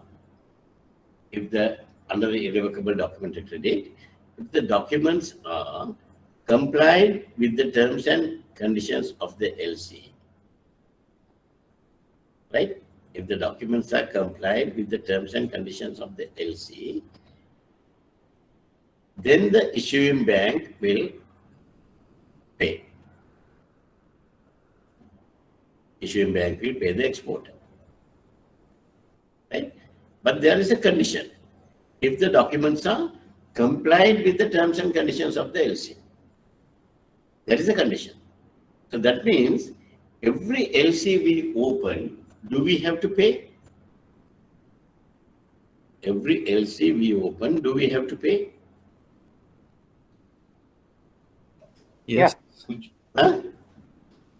Yes or no? Yes. Yes. Answer is no. Every LC we open, do we have to pay? No. Why? The discrepant. Yeah, if it's a discrepant document, we don't pay. I can LC definition කටපාඩමෙන් තියෙනවා ළමයින්ට. If the documents are complied with the terms and conditions of the LC, if the documents are complied with the terms and conditions of the LC, then we will pay. Otherwise, we will not pay. Right? So because of that, when we have the general line, right? When we have a general line, the customer says, you are getting a customer, and he says, for his LC turnover and requirement is, he will, normally within 3 months, he will open LCs over US dollars 100,000. US dollars 100,000. US dollars 100,000 worth of LCs he will open. If it is over 100,000 LCs, right? මේ පොඩි එකක් සාමාන්‍ය මේ වගේ customers ලා අපේ බැංකුවලට එන්නෙත් නැහැ. 100,000 කියලා ගමු. 100,000 LCs කියන්නේ how many US dollars කියන්නේ how many rupees? 200 ගානේ කියන්නේ 20 million නේ? 20 million. 20 million. 20 million. So our exposure is 20 million at any given time. Our exposure is 20 million for LCs at any given time. Right? So do we have to ask for collateral for 20 million? Do we have to ask collateral for 20 million? If you are going to ask collateral for 20 million rupees for the entire thing, then how the hell the customer can do business? Why he is coming to the bank? If he has that much of money in his hand, he don't have to come to the bank. Why should he? Right? අපේ පස්සේ නිකන් කරගෙන්න ඕනේ මේ facility එක. නැති හින්දා තමයි එන්නේ. Right? Normally for general lines, you have to see the contingent liability, you have to see the definition, and ඔක්කොම බලලා අපි සාමාන්‍යයෙන් facilities දෙනකොට අපි ගන්නේ 20% of the exposure. 20%. 20% තමයි තියෙන්න ඕනේ collateral.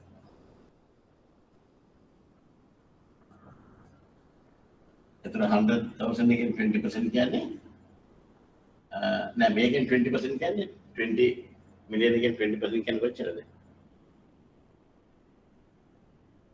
rupees වලින් ගමු අපි 4 million.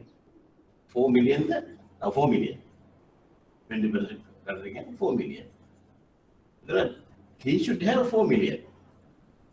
If he is having 4 million rupees, right, then we can give him a facility of 20 million. That's a 20 month. Banks will be like China. Right? But if it is cash, then we have to have the collateral. Right?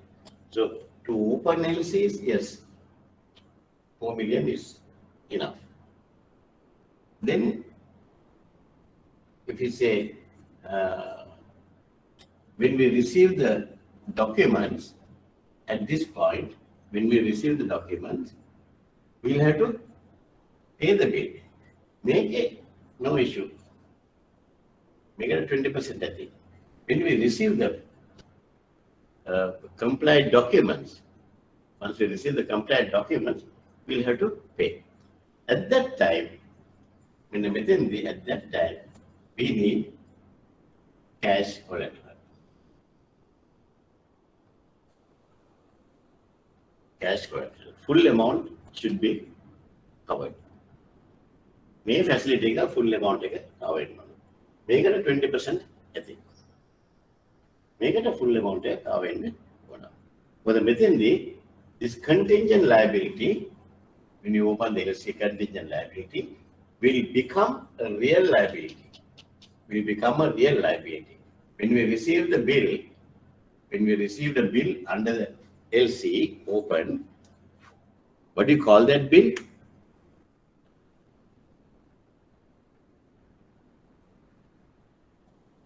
But NDB, FCC inno mage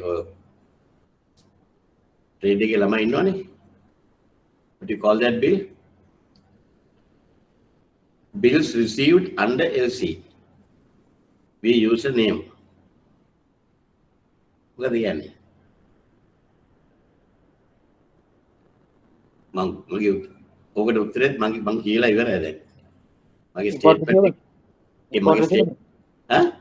Import receivables. Import receivable. Bills receivable. Sorry, bills receivable. Bills receivable. Right? Bills receivable. Bills receivable. What is the shortened form for this?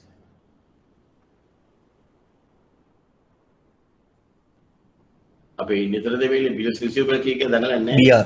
BR. Very good. BR.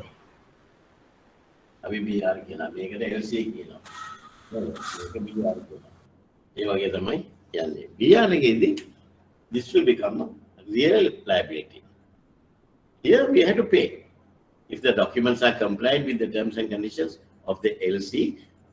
और मामा then वो खटपाड़े में क्या ना कि उगला समझ से वो किए वाले किए उनको कम खटपाड़ा ही ना, right? You are saying. Then it will become a real liability. Right? Okay.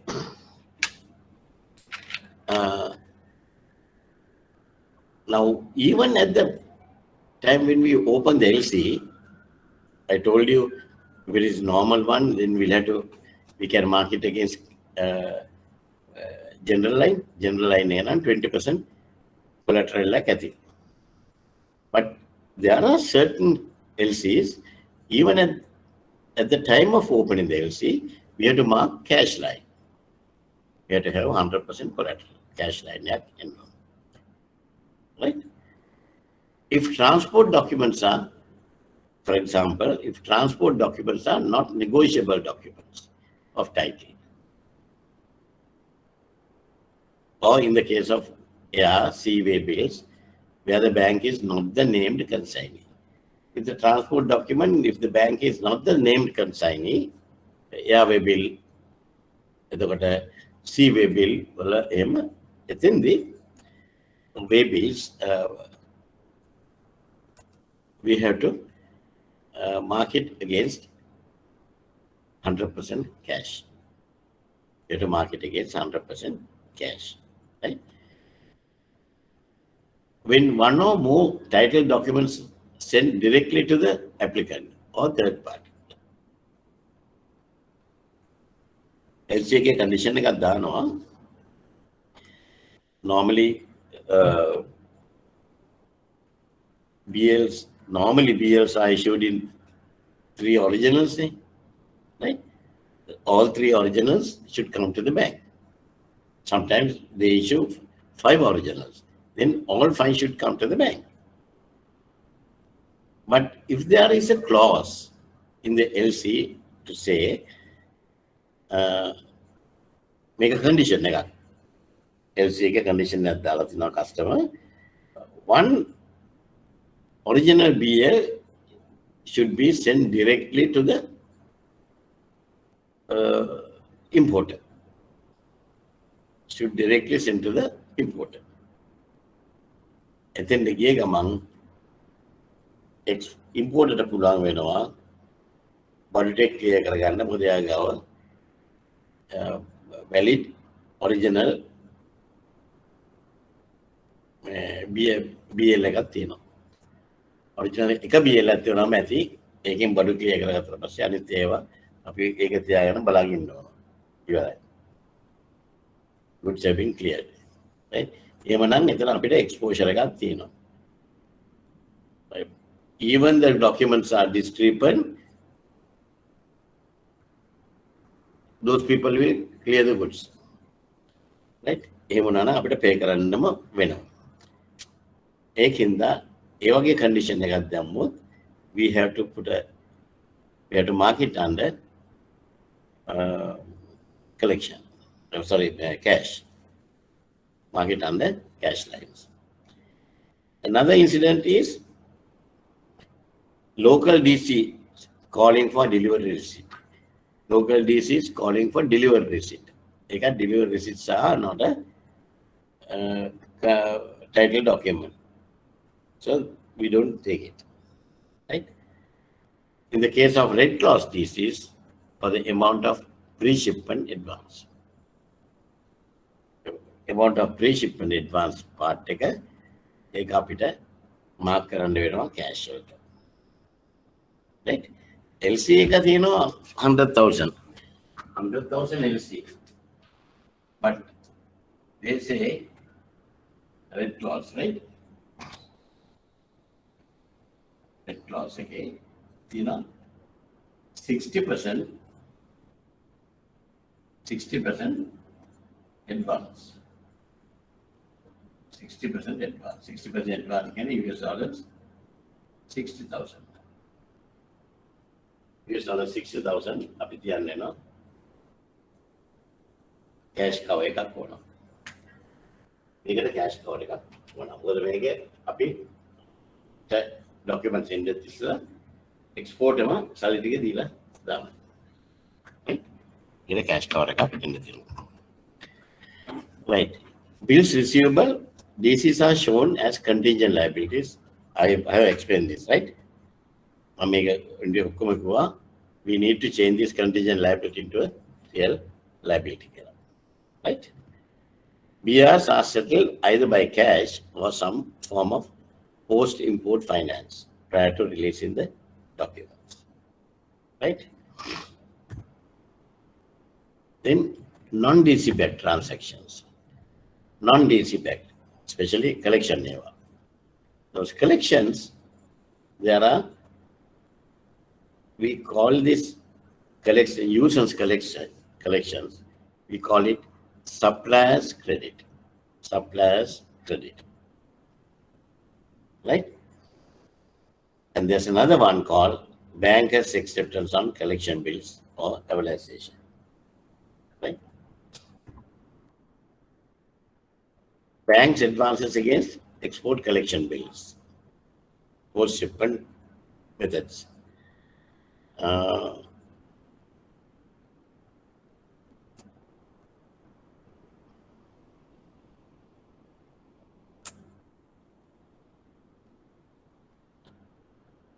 Granted to finance the period between the drawing and the payment of an export bill for collection. All these things we have discussed. That's why important. pledge of export collection, to have an interest in the underlying goods, the right of recourse to the exporter. DP bills can be booked under the general line, right? The DP bills, we do not control goods, and DA bills purchase are booked under the cash line and carry 100% risk. DP bills, where we do not control the goods, control 100%, yeah, right? This one, collection cycle. Spend about 2 minutes on reading the thing, go one by one according to the numbers. Step number.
Right.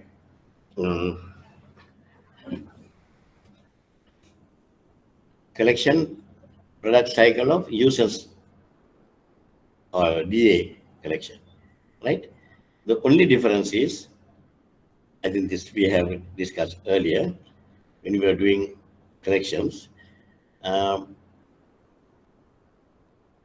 Number 5, when we receive the documents, we inform the importer, then the importer will come to the bank and accept the draft, and then we will release the documents to the importer, right?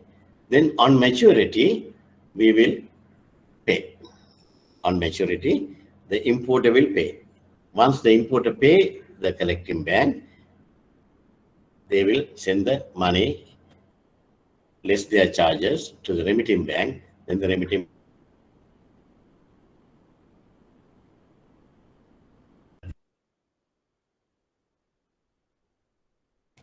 right. Now, all these things we have done earlier. Now I need some answers, right? The accepted draft, when they come to the bank and when they accept the draft, do we have to check the authenticity of the draft? Authenticity of the signature? Authenticity of the signature? No. No. No. Article?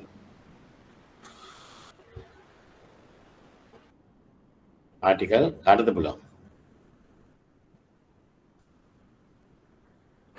9. No. Article 22. Article 22, right? But as a prudent bank, we normally check whether that guy has the authority to sign. But even if you do not check, nobody can keep us responsible for that. Right? Okay.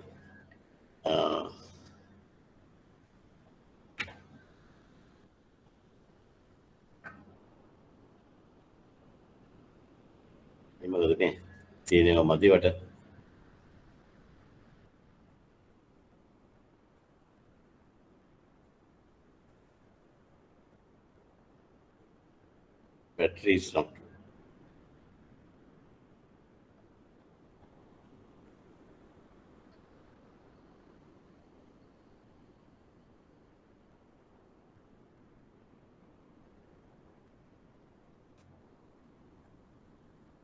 Then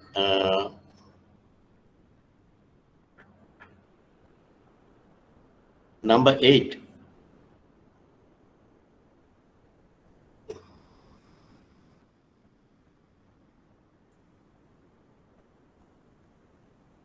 මේක battery බහලා හොඳටම කාටද එන්නේ කියනද?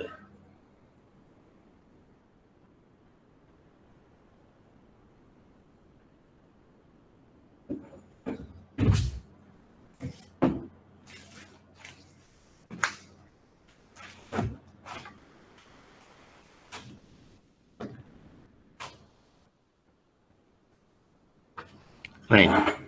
Number 8, if they don't pay the money on the due date, what is the responsibility of the collecting bank or the presenting bank?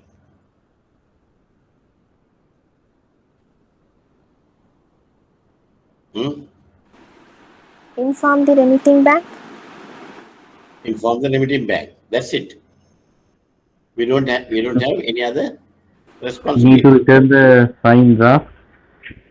Yes, we can return the signed draft.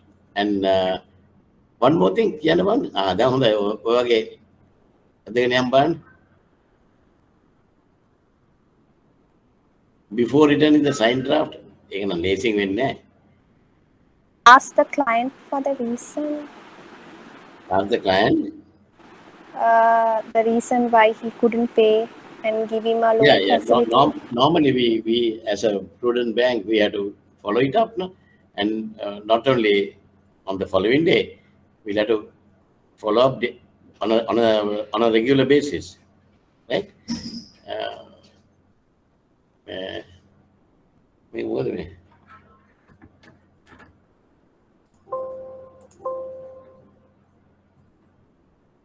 මේක වරයක් නැද්ද?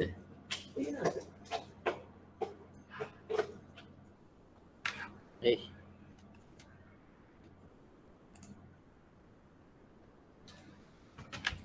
කල් නෑ නේද? දැන් හරි ඉතින් ගන්න නෑ. ඕකේ මට වතුරක් ගන්නද?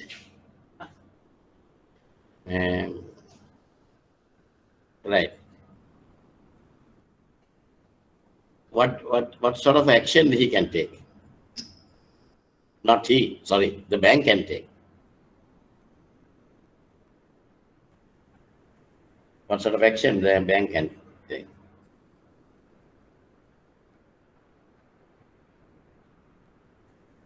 මතක නෑ?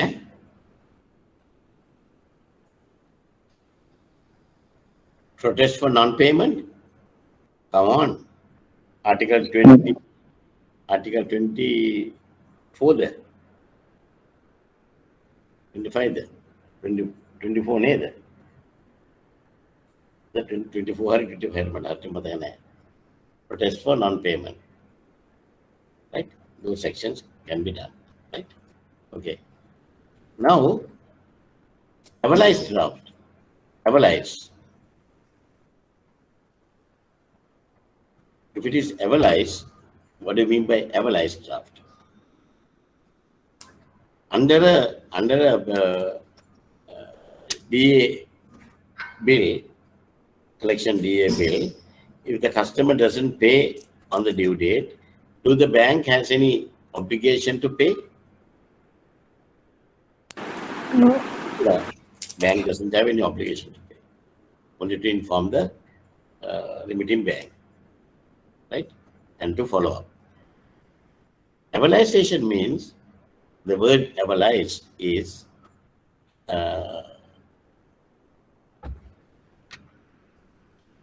make up a French word for a while.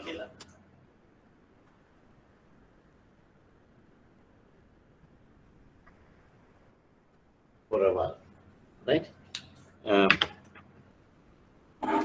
That means on top of the customer's undertaking, the bank will also accept the draft to be paid on a future date, on the maturity date. The bank will also undertake, right? The same draft will be counter accepted by the bank. Counter accepted by the bank. And once the bank accepts the draft, it's an irrevocable undertaking. It will be an irrevocable undertaking by the bank. So the customer, the exporter will be very happy to get a evaluated draft or draft to be evaluated by the collective bank, because he will get an irrevocable undertaking from the collective bank or the evaluating bank that they will pay us on the maturity. Right? So here what is happening is, number 7, we give the documents to the customer, and here previous one, VA bill, number 8 is the payment. Once we receive the payment from the importer, we will pay. But under evaluation, the moment we release the documents and draft accepted by the customer as well as by the bank, right, we will inform the remitting bank that, look, this particular draft has been evaluated. Draft have been evaluated, right? Then the remitting bank has no worries. He will discount the bill and pay the exporter. They don't have to wait till the maturity, right? On maturity, the importer will pay us. On maturity, the importer will pay us. Then we will deduct our charges and send the money to the remitting bank. And the remitting bank will pay the money to the exporter. Right? That's it. Now, if number 11 is not happening, what is the responsibility and obligation of the collecting bank? That means importer has not paid the money on maturity. So what is the responsibility of the evaluating bank?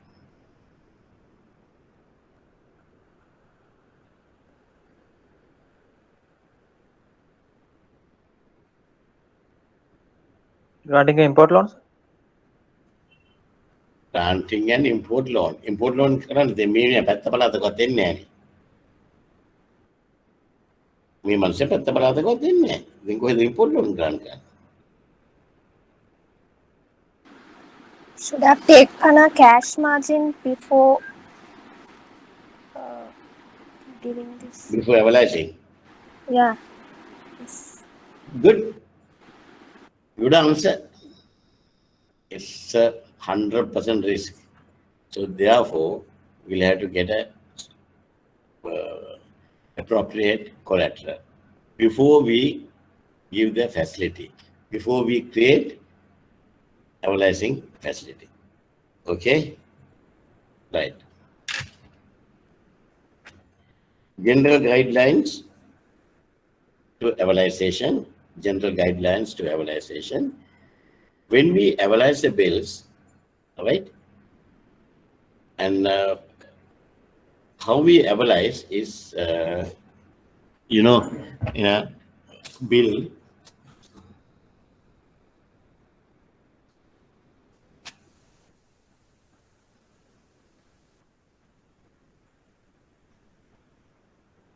I was waiting to come to IBSL to do this lecture, this particular one. All this time, I managed to do the lectures from home. But now onwards, it is difficult. We will have to explain it and then do the sums. Because it sums on the way. That's why I'm coming all the way to IBSL because of you people. Right? Now, name draft tag gatto. Bill of exchange එක මේක අපි ගහනවා on the face of it. Those the customer will say accepted to pay.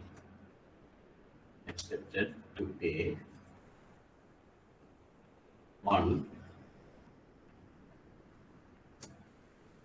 date. And then he will sign. Right? Then the bank, when the bank analyzes the bill, they have to mention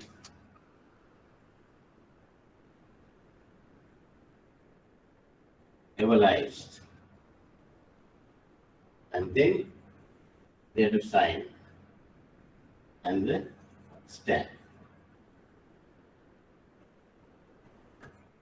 They have to authorize signatories to sign and then stamp.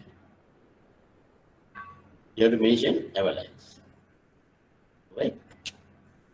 When the MEMA case act, it will go on, you have to mention analyze. ඒක නැතුව ඉන්න මෙහෙම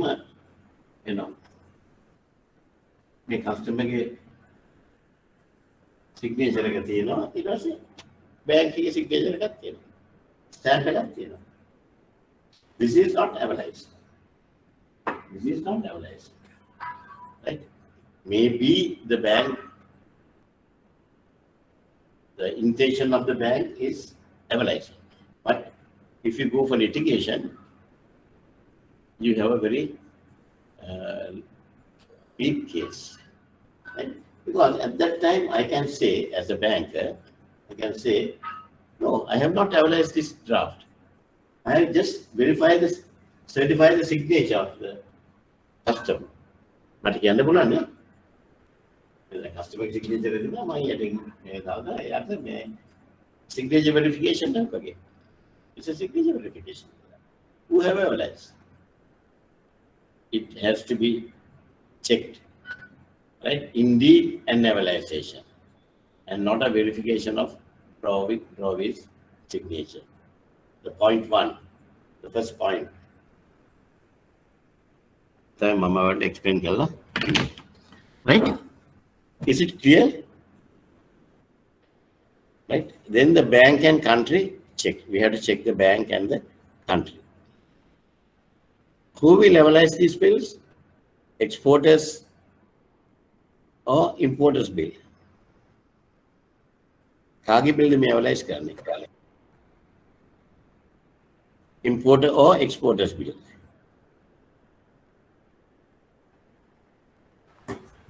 Exporters. Huh? Exporters bill. Exporters bill. And analyzed by whose bank? Importers bank. Huh? Importers bank. Importers bank. What I'm contradicted on it. Answer again. Bill is drawn by the exporter. There's no second words. Now, analyze means giving a counter guarantee on the already accepted bill. Right? Who has accepted the bill? the import has accepted the bill. And on top of that, we have given a importer's bank, that is either the collecting bank or presenting bank, have given the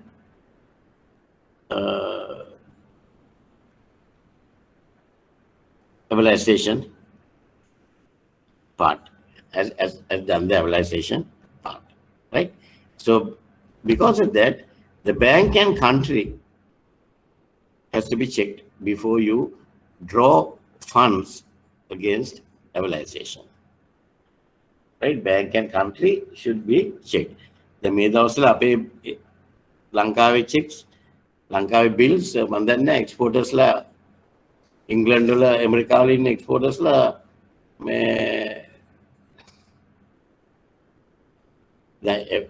අපි මේ අපි එක්ස්පෝර්ටර්ස්ලා එහෙන් ඉම්පෝර්ටර්ස්ලා ඒගොල්ලෝ මේ අපේ bill එවලයිස් කරන්නේ නැතුව ඇති. Because there's a country risk. There is a country risk, right? And because of that, they don't want to evaluate the bills. Because my bank is sure, country is sure, nothing. Then the signatures checked. We have to check the signatures. We have to, unlike the Article 22 of collection, yeah, we don't have to worry about the signature. Here we have to worry about the signature. Because if the customer says, no, I have not signed, no, I have not given any authority, just right? Okay. Confirmation telexes if the amount is large. If the amount is large, if the amount is 1 million or so, big amount, better to have confirmation telexes. Right? Then bill should be diarized for presentment at maturity. Bill should be diarized. Maybe leka api diarise kala tiyaganne na, especially with the heads or the respective officer in charge, right? Because we have to do the payment. If the customer doesn't pay, the bank has to pay. The bank has to pay.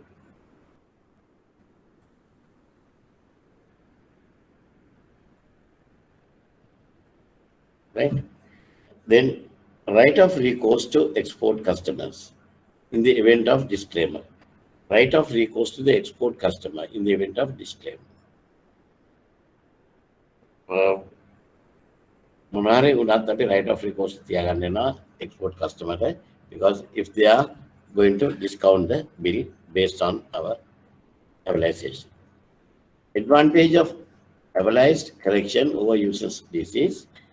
Now, in other words, evaluation looks like under LC, we give an irrevocable undertaking. Here also, we give an irrevocable undertaking. So, this is just like an LC. If the bill is evaluated, it's just like an LC. Payment guaranteed. Payment guaranteed. Right? But in a normal use and LCs, no. So, advantages of evaluated collections over users disease. Lower usage of limits, right? Document check-in not required, hence no issues of discrepant documents.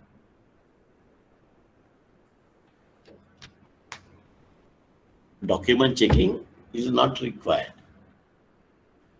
hence no issue of discrepant documents. Purely for credit support on accepted collection. Purely for credit support on accepted collection.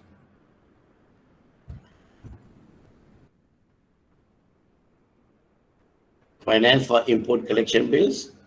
The basic principle is advances should only be made against import collection bills, where the remitting bank supplier has already been paid or is to be paid within the proceeds of the advance. Right? Normally, please don't fix facilities for funding collection bills. don't put it, because it's high risk, 100% risk, because there's no guarantee that you will get the money. And the customers also, they will just collect the money, and on the due date, they will abscond. Right? So, therefore, try to avoid financing election bills as much as possible. If you want to do it only for your valued customers. Only to your valued customers. Others don't do it. Right? Matters to be considered by banks, pledge of goods stored in warehouses. Even I have done this recently also. I have done this thing with certain customers at Quarry Road, steel manufacturers, steel importers. They have their warehouses, but I don't want to mix the warehouses. I told them this particular customer was having accounts with NDB Bank and Commercial Bank, right? The particular customer. So when I went to discuss about the facility, he said, "Sir, I need financing for the collection. Collection තමයි ගේන්නේ මොකද කරම LC වල එක එක මේ commission එකට ගියහම බර ගන්නක් යනවනේ. ඉතින් ඒගොල්ලෝ අඩු කරගන්න collection ගේනවා. So I said, okay, fine. But I can't keep my stuff, which I am clearing for you, with Commercial Bank warehouse. With Commercial Bank warehouse. I will give you a facility if you keep only my goods in a separate warehouse. Yeah, I can put a padlock and control. He agreed and we gave him the facility. Right? So that's why matters to be considered by the banks, pledge of goods stored in warehouses, pledge of documents of title to goods, delivery of goods against TR or importer's bank availized in the importer's acceptance. Importer's bank availized in the importer's acceptance. Right? Okay.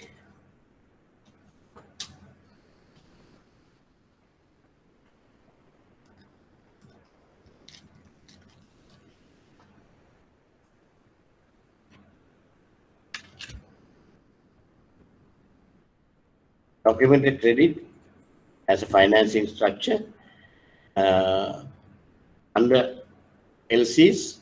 Under LCs, when we receive the bills, there are two types of post-shipment, post-import finance.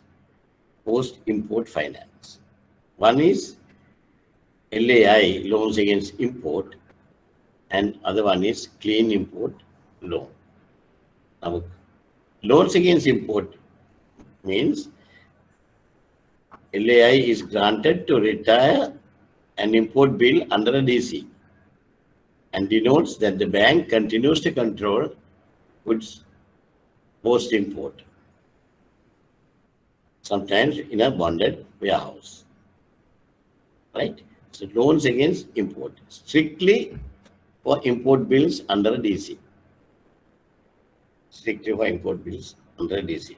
But you have to manage and control the goods. Right?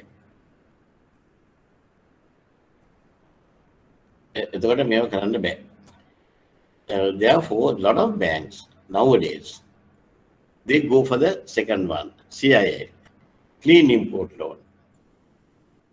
Clean import loan, they go for it. Here, they don't have to worry about the underlying goods.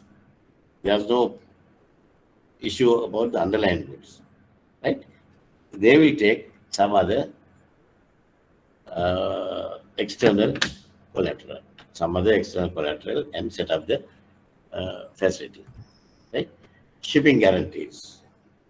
Shipping guarantees, how the Lasanda explanation of brightly, right? Shipping guarantees are used in the instances where goods arrive at their destination before shipping documents. Right? The shipping guarantees is a contingent liability for the bank until discharge on surrender of the original BL. Right? Shipping guarantees is a contingent liability. Right?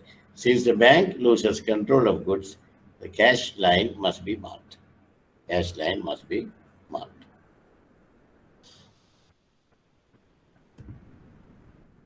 Export facility products. One is pre-shipment facility. We call it LAE, pre-shipment loans, right? Packing credit, manufacturers advances, all those things comes under pre-shipment. The other one is Red Cross DCs. Under Red Cross DCs, the exporter is getting a facility and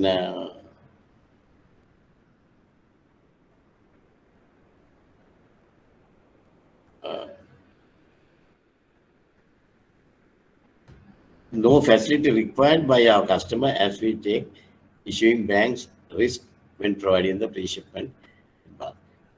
Red Cross is a excellent way of giving a pre-shipment financing. Excellent way of giving the pre-shipment financing. We have discussed about under various types of LCs. We discussed about Red Cross. We mentioned that we are putting a clause in the LC. We are putting a clause in the LC to say that you are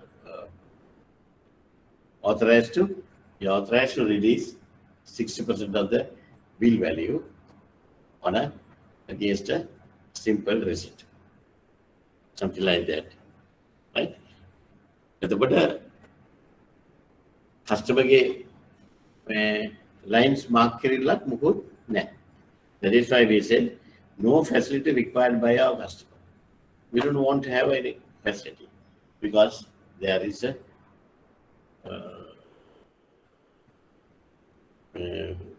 undertaking by the issuing bank.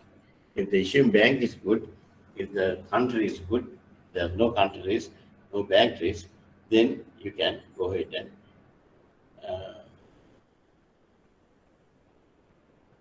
apply Red Cross conditions and release the money. Post-shipment, one is DC negotiation. When you negotiate a DC, that means you are giving value. Negotiation means you are giving value, right? For non-compliant documents, we don't negotiate. We negotiate only for compliant documents, right?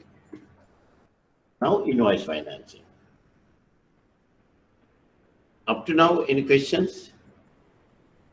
Now, the topic again is up to now, any questions?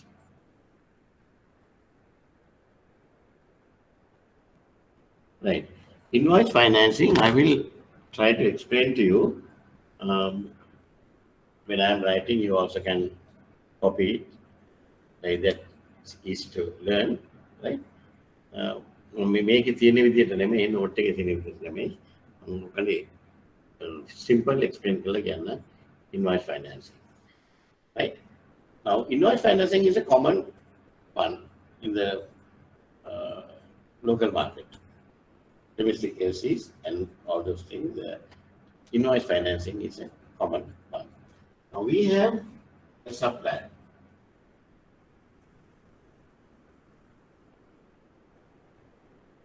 Right? And we have the buyer. Invoice financing would have banks karna. I know NDB is doing Sampath, Standard Chartered, local, among what banks, almost all the banks, NTB, right, commercial, everybody does invoice finance. And it's a good money also, right? Now, supplier, the examples, buyer, of course, Cargill Food City. Cargill Food City. Right? Supply of these people will supply rice. They will supply rice. How is India supply again?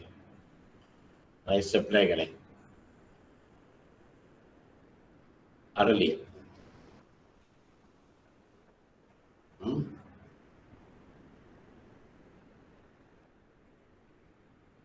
Earlier rice, they will supply to Cargills. The goods.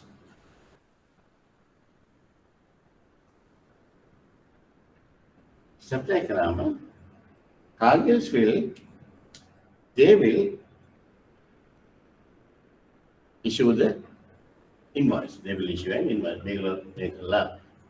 They will supply with an invoice. They will check the invoice and they will sign. They will give the invoice. Invoice duly signed by Cargills. Right? This is number 1. This is number 2. Now, according to the invoice and the accepted invoice by the buyer, CFC, they will pay after 60 days. Right? 60 days. They will pay after 60 days. This is the business.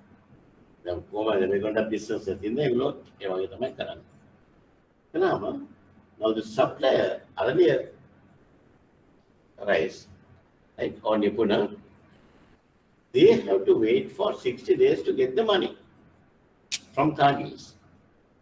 But Cargills is a good customer. Cargills Food City is a good customer. So they go to their bank.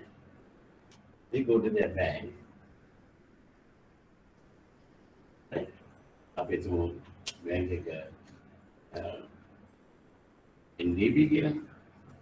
They go to NDB bank. Where earlier is maintaining a very good account with NDB. And then they will ask the bank, right, to finance this particular invoice, which was accepted by CFC. Right? It will make a finance directly again. So they will request to finance.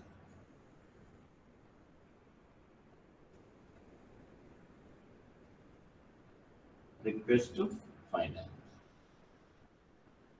Then these people will say, okay, fine, we will finance 80% of the invoice value. We will finance 80% of the invoice value, depending on your relationship with the supplier. 80% make the finance. Then what we will do is we will give advance 60%.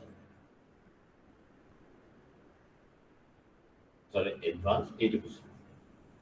Advance 80% to supplier. So this will happen in 2 days' time. After they supply the goods to Cargills. Right? So they are also happy. Of course, there's a discount charges. That's a different thing, but their cash flow issues have been sorted out. Right? Then on the maturity date, these buyers, they will pay the supplier. They will pay the supplier directly. Right? 1, 2, 3, 4.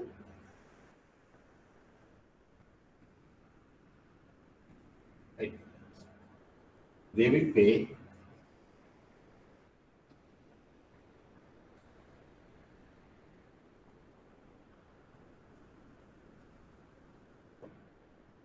the supplier. Once the supplier receive the check, they will come and deposit with NDB. Right? They will come and deposit with NDB. Right? This check form yesterday demanded. So if we have already advanced 80%, so once we clear the check,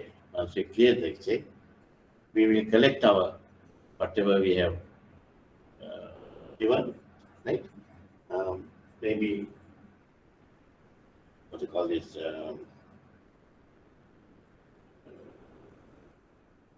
80% plus interest, and then if there's any balances, we recover all this money. And if there's any balance remaining, we pay to supplier's account. That's it. That is invoice financing. Any questions on this? So can you explain the last part? Pardon? The last part, so the receipt of the payment. What are we doing, sir? That was not clear. On receipt of the payment. Yeah. Yes. Yeah. Receipt of the payment. These people, the buyer has only the agreement with the supplier, no? The buyer will pay the supplier. Buyer will pay the supplier, and supplier will come with the check and deposit that check in NDB bank account in lieu of to settle the advance they have taken. Right? So when they either they will do like that, or they will send their own check to settle, or they will instruct NDB bank to debit their account.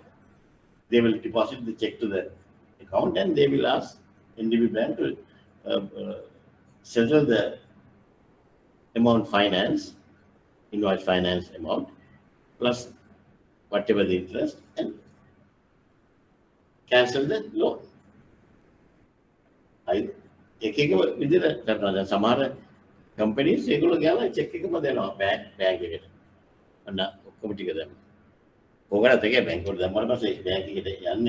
supply account, and then supply will give instructions to debit his account. That's it. Is it clear? Or who asked that question? Yes, sir. Clear, no? Okay. So here, we don't have to worry about the bank doesn't have to worry about how these people are maintaining the sales ledger. How these people are maintaining the sales ledger. Sales ledger maintenance has to be done by the supplier. That means they have to go behind Cargill's food city and remind them, and get the money. We have nothing to do. On the due date, we are going to debit the customer. Customer has given instructions to them. Right? Whether you pay or not, we will debit the customer's account, and it will be overdrawn. Right? Okay. That is invoice financing. From your core, in factoring. Then factoring. Factoring is the way we draw that connection.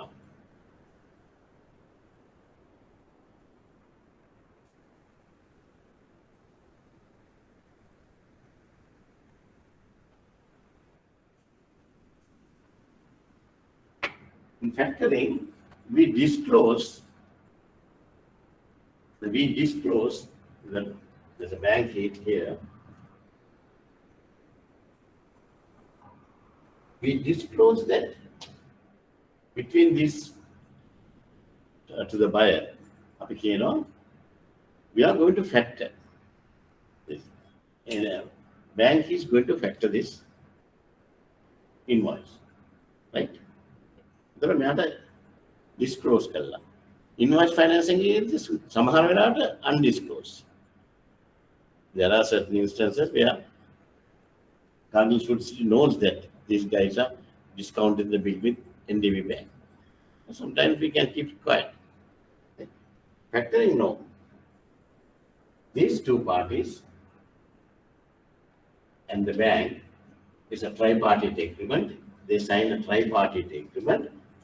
They supply to the buyer.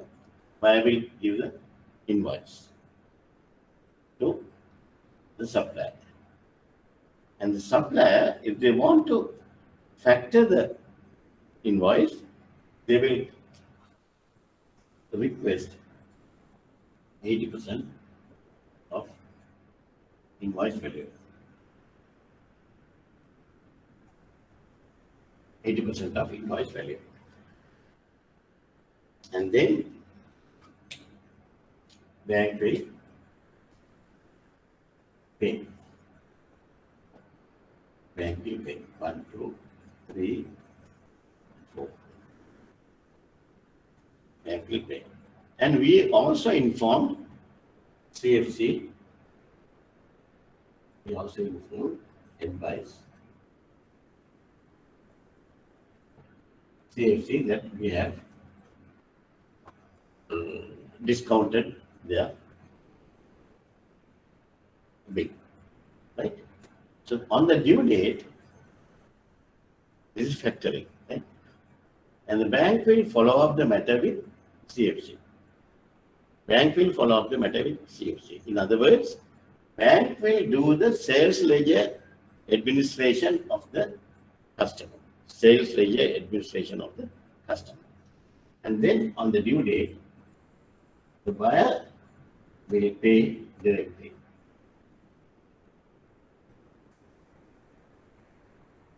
Payment. They will send the payment direct to the bank or the factor. We call it factor. It can be some other financial institution also, like LOLC, LP Finance, Congarnone, factoring.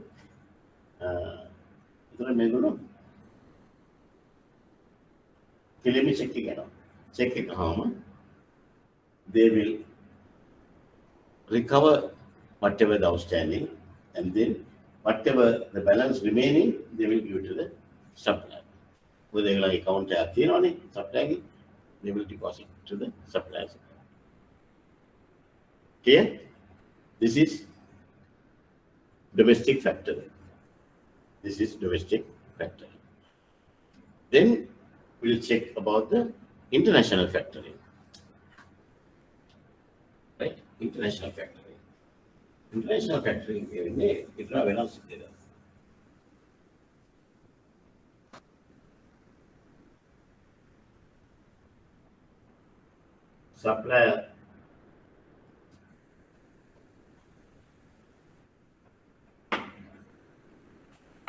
supplier in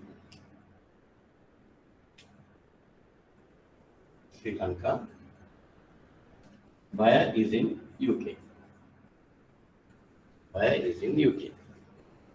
Right? Now, Sri Lankan guy will supply goods to the buyer and they will send the invoice. And we want to do the factoring of this particular invoices. Right? Then the supplier will go to his bank and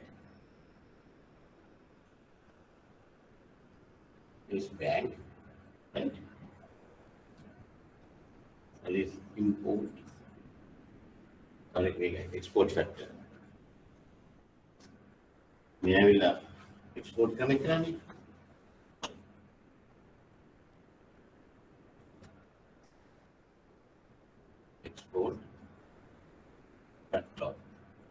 Export factor, and give the invoice to them. Give the invoice to them. Right? This banks export factor, and the buyer is again his bank, import factor,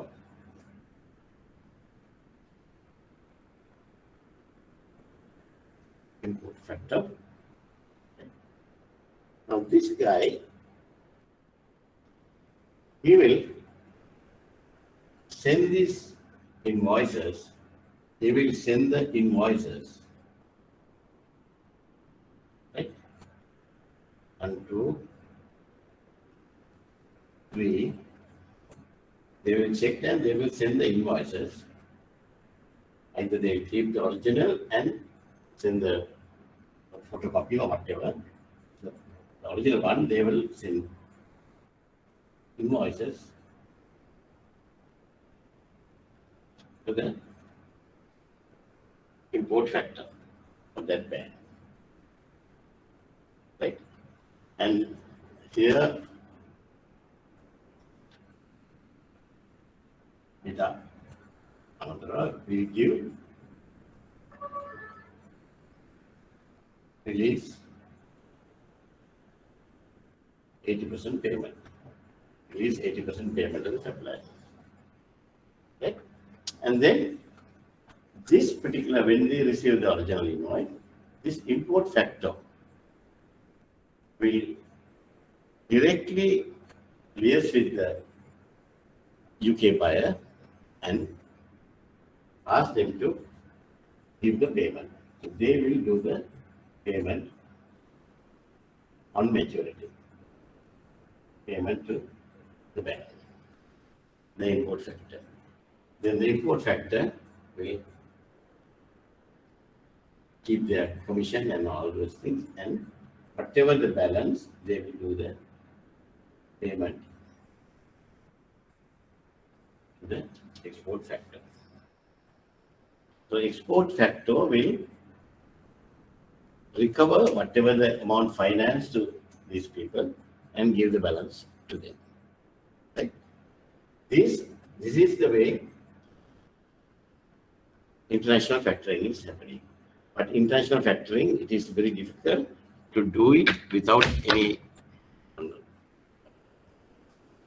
system support. There are I factor factoring mechanism systems, I factor.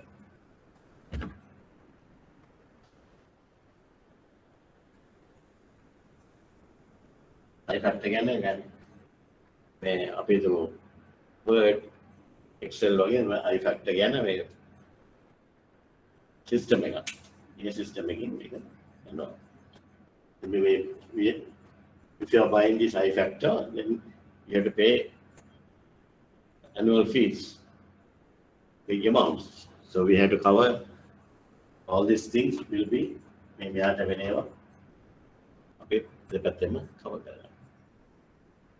Right. Clear? Clear? Any questions?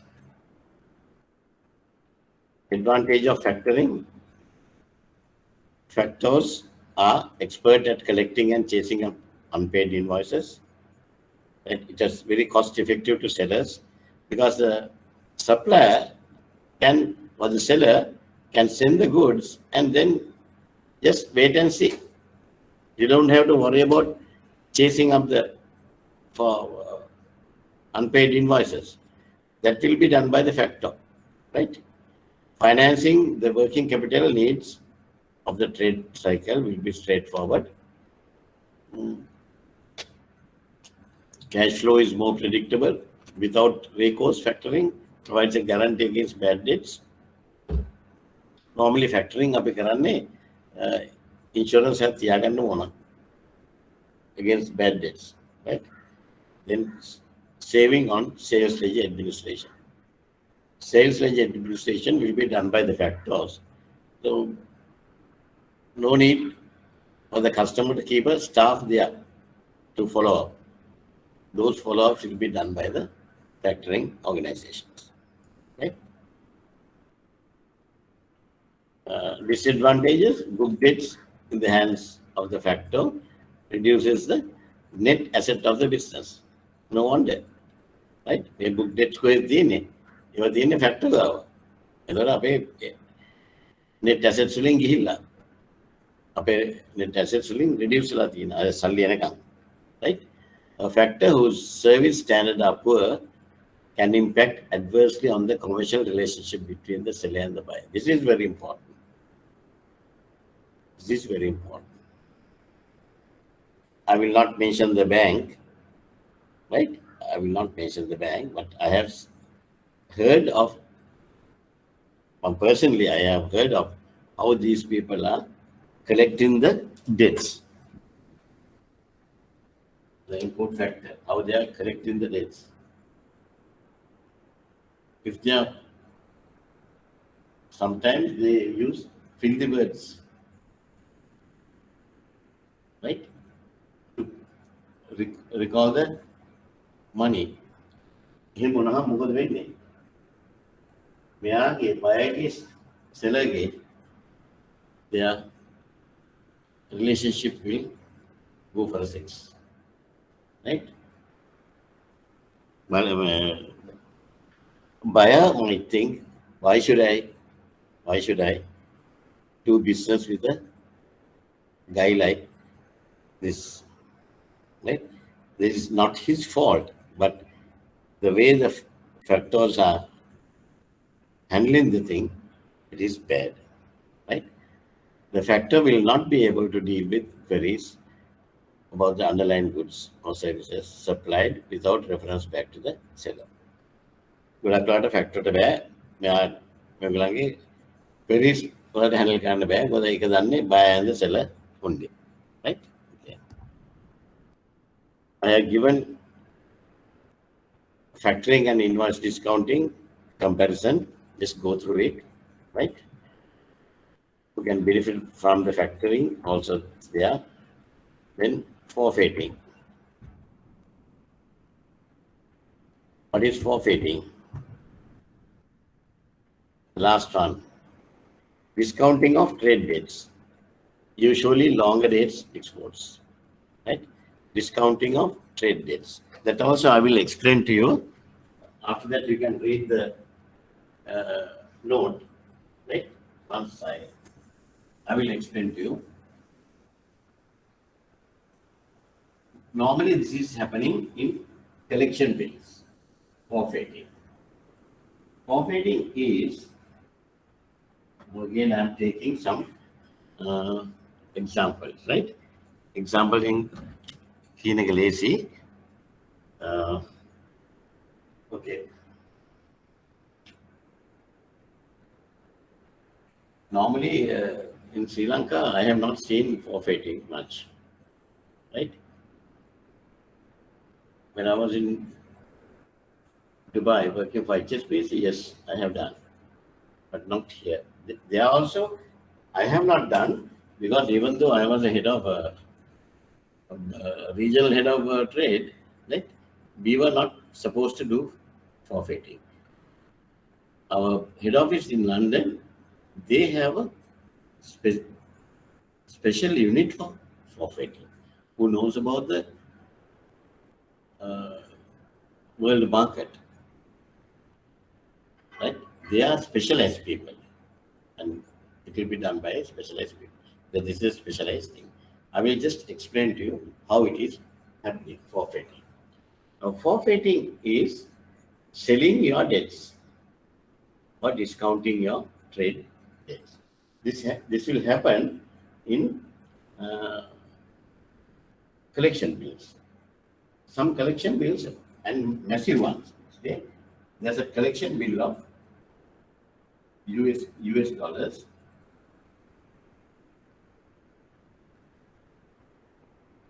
US dollars 800 million. US dollars 800 million. US dollars 800 million make a collection. BA collection.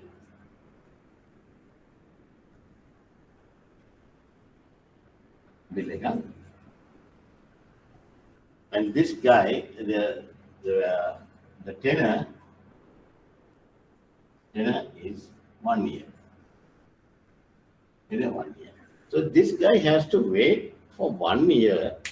The exporter has to wait for 1 year to get the money. Without waiting for 1 year, he will ask his bank, I want to forfeit this bill. Please discount it and give it to me. Now, the bank is not willing to do the discounting of such a bill, especially if it is a collection. Because if it is collection, only we are acting as the agents, and there's no guarantee that payment will be done on the due date. So if we advance 800 million and if you do not receive the money, finish. Right? So therefore, they will ask their head office or whoever people who are willing to do to forfeit the bill. Forfeit the bill, first they will ask a DA collection, they want to analyze.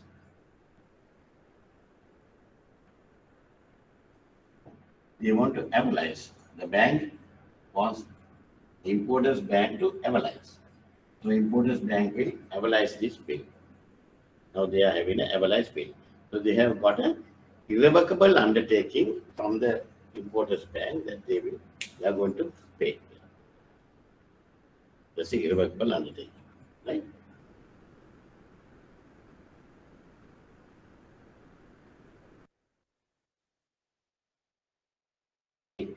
Now they go to the market for analysis.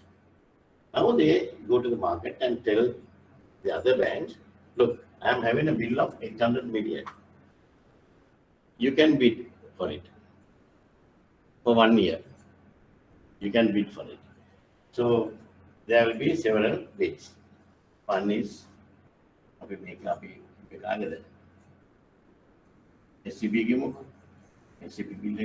International Bank.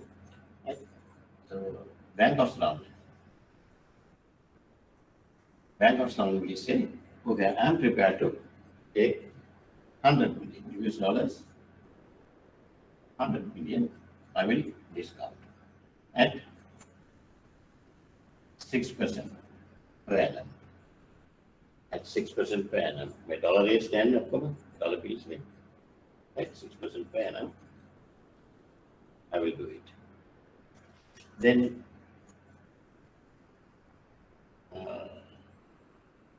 NDB Bank. NDB Bank will also say, I will also discount 50 million at 6.15%. 6.15%. Right? And then HSBC will also come as another international. Here they will say, even we will do 200 million at 6%. Right? Then Sampath will also join. They will say we will do 100 million at 6.25%. The rate is little high, but they are prepared to do. Now, going to get another. Then we take another bank, commercial bank, another 100 million, 6.20. Now we have managed, and then the SCB will see 100, 100, 200, 400, 500, 550. 550 already sold. So if they want, they will prepare to take up. They are prepared to take up 450 million exposure rather than taking 800 million which are they? 100, 100, 200, 200, 400, 500, 550. 550. ගියාම 800 වලින් කොච්චරද දෙන්නේ? 250 නේ? Then 350. 250. 250 million. 250 million. They will do it. Right? And their exposure is only this one. And these banks will take the other exposures. Clear? And we have covered all the avenues. If the customer doesn't pay, it is levelized. So that buyer's bank will pay. So we have to check the buyer's bank and country risk, buyer's bank risk and everything, and then we can do it. Right?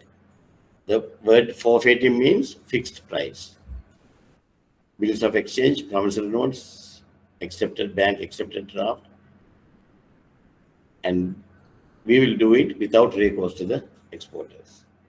Without recourse to the exporter. Once the money comes, it's a big bonus to these banks. But the risk is there.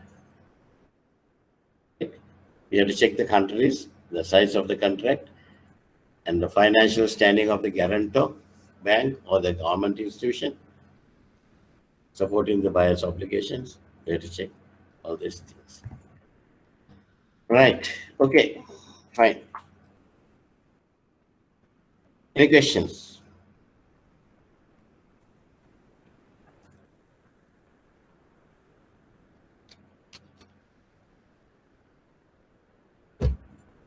Any questions?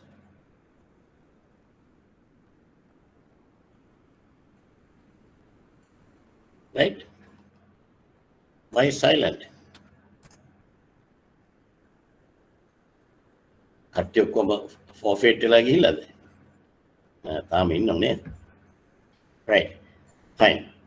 Then next week on what do you say? අපේ 21st class check කරනවද නැත්නම් අපි අපෑරලා Saturday කරනවද? Your option.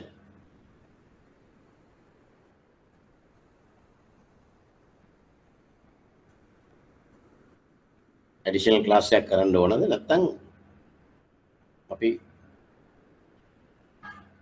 next Saturday කරමුද? කරලා මොනවාරි දෙයක් හිරුණොත් අපි වෙන පොය ඩේ එකක් අල්ලලා පස්සේ කරමු එනවා. Right? I think I may be able to finish it off. Right? Buyer තියෙන්නේ එකම දේ, there's no guarantee what is going to happen tomorrow කියන එක. That is why I'm also trying to finish it as early as possible. Right? Let's see. The last year DIT exam, still we couldn't have it. Paper එක හදලා මම paper එක මම ගාව තියන් ඉන්නවා තාම. Now it's more than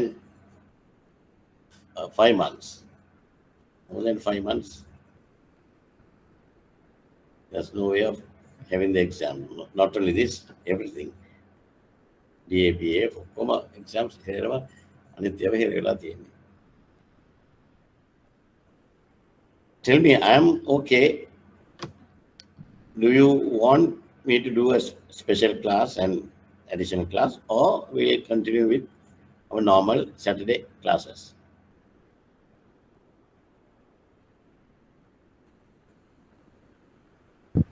We'll continue with normal Saturday class. Normal Saturday class. So you need a break on 21st. So that will be again.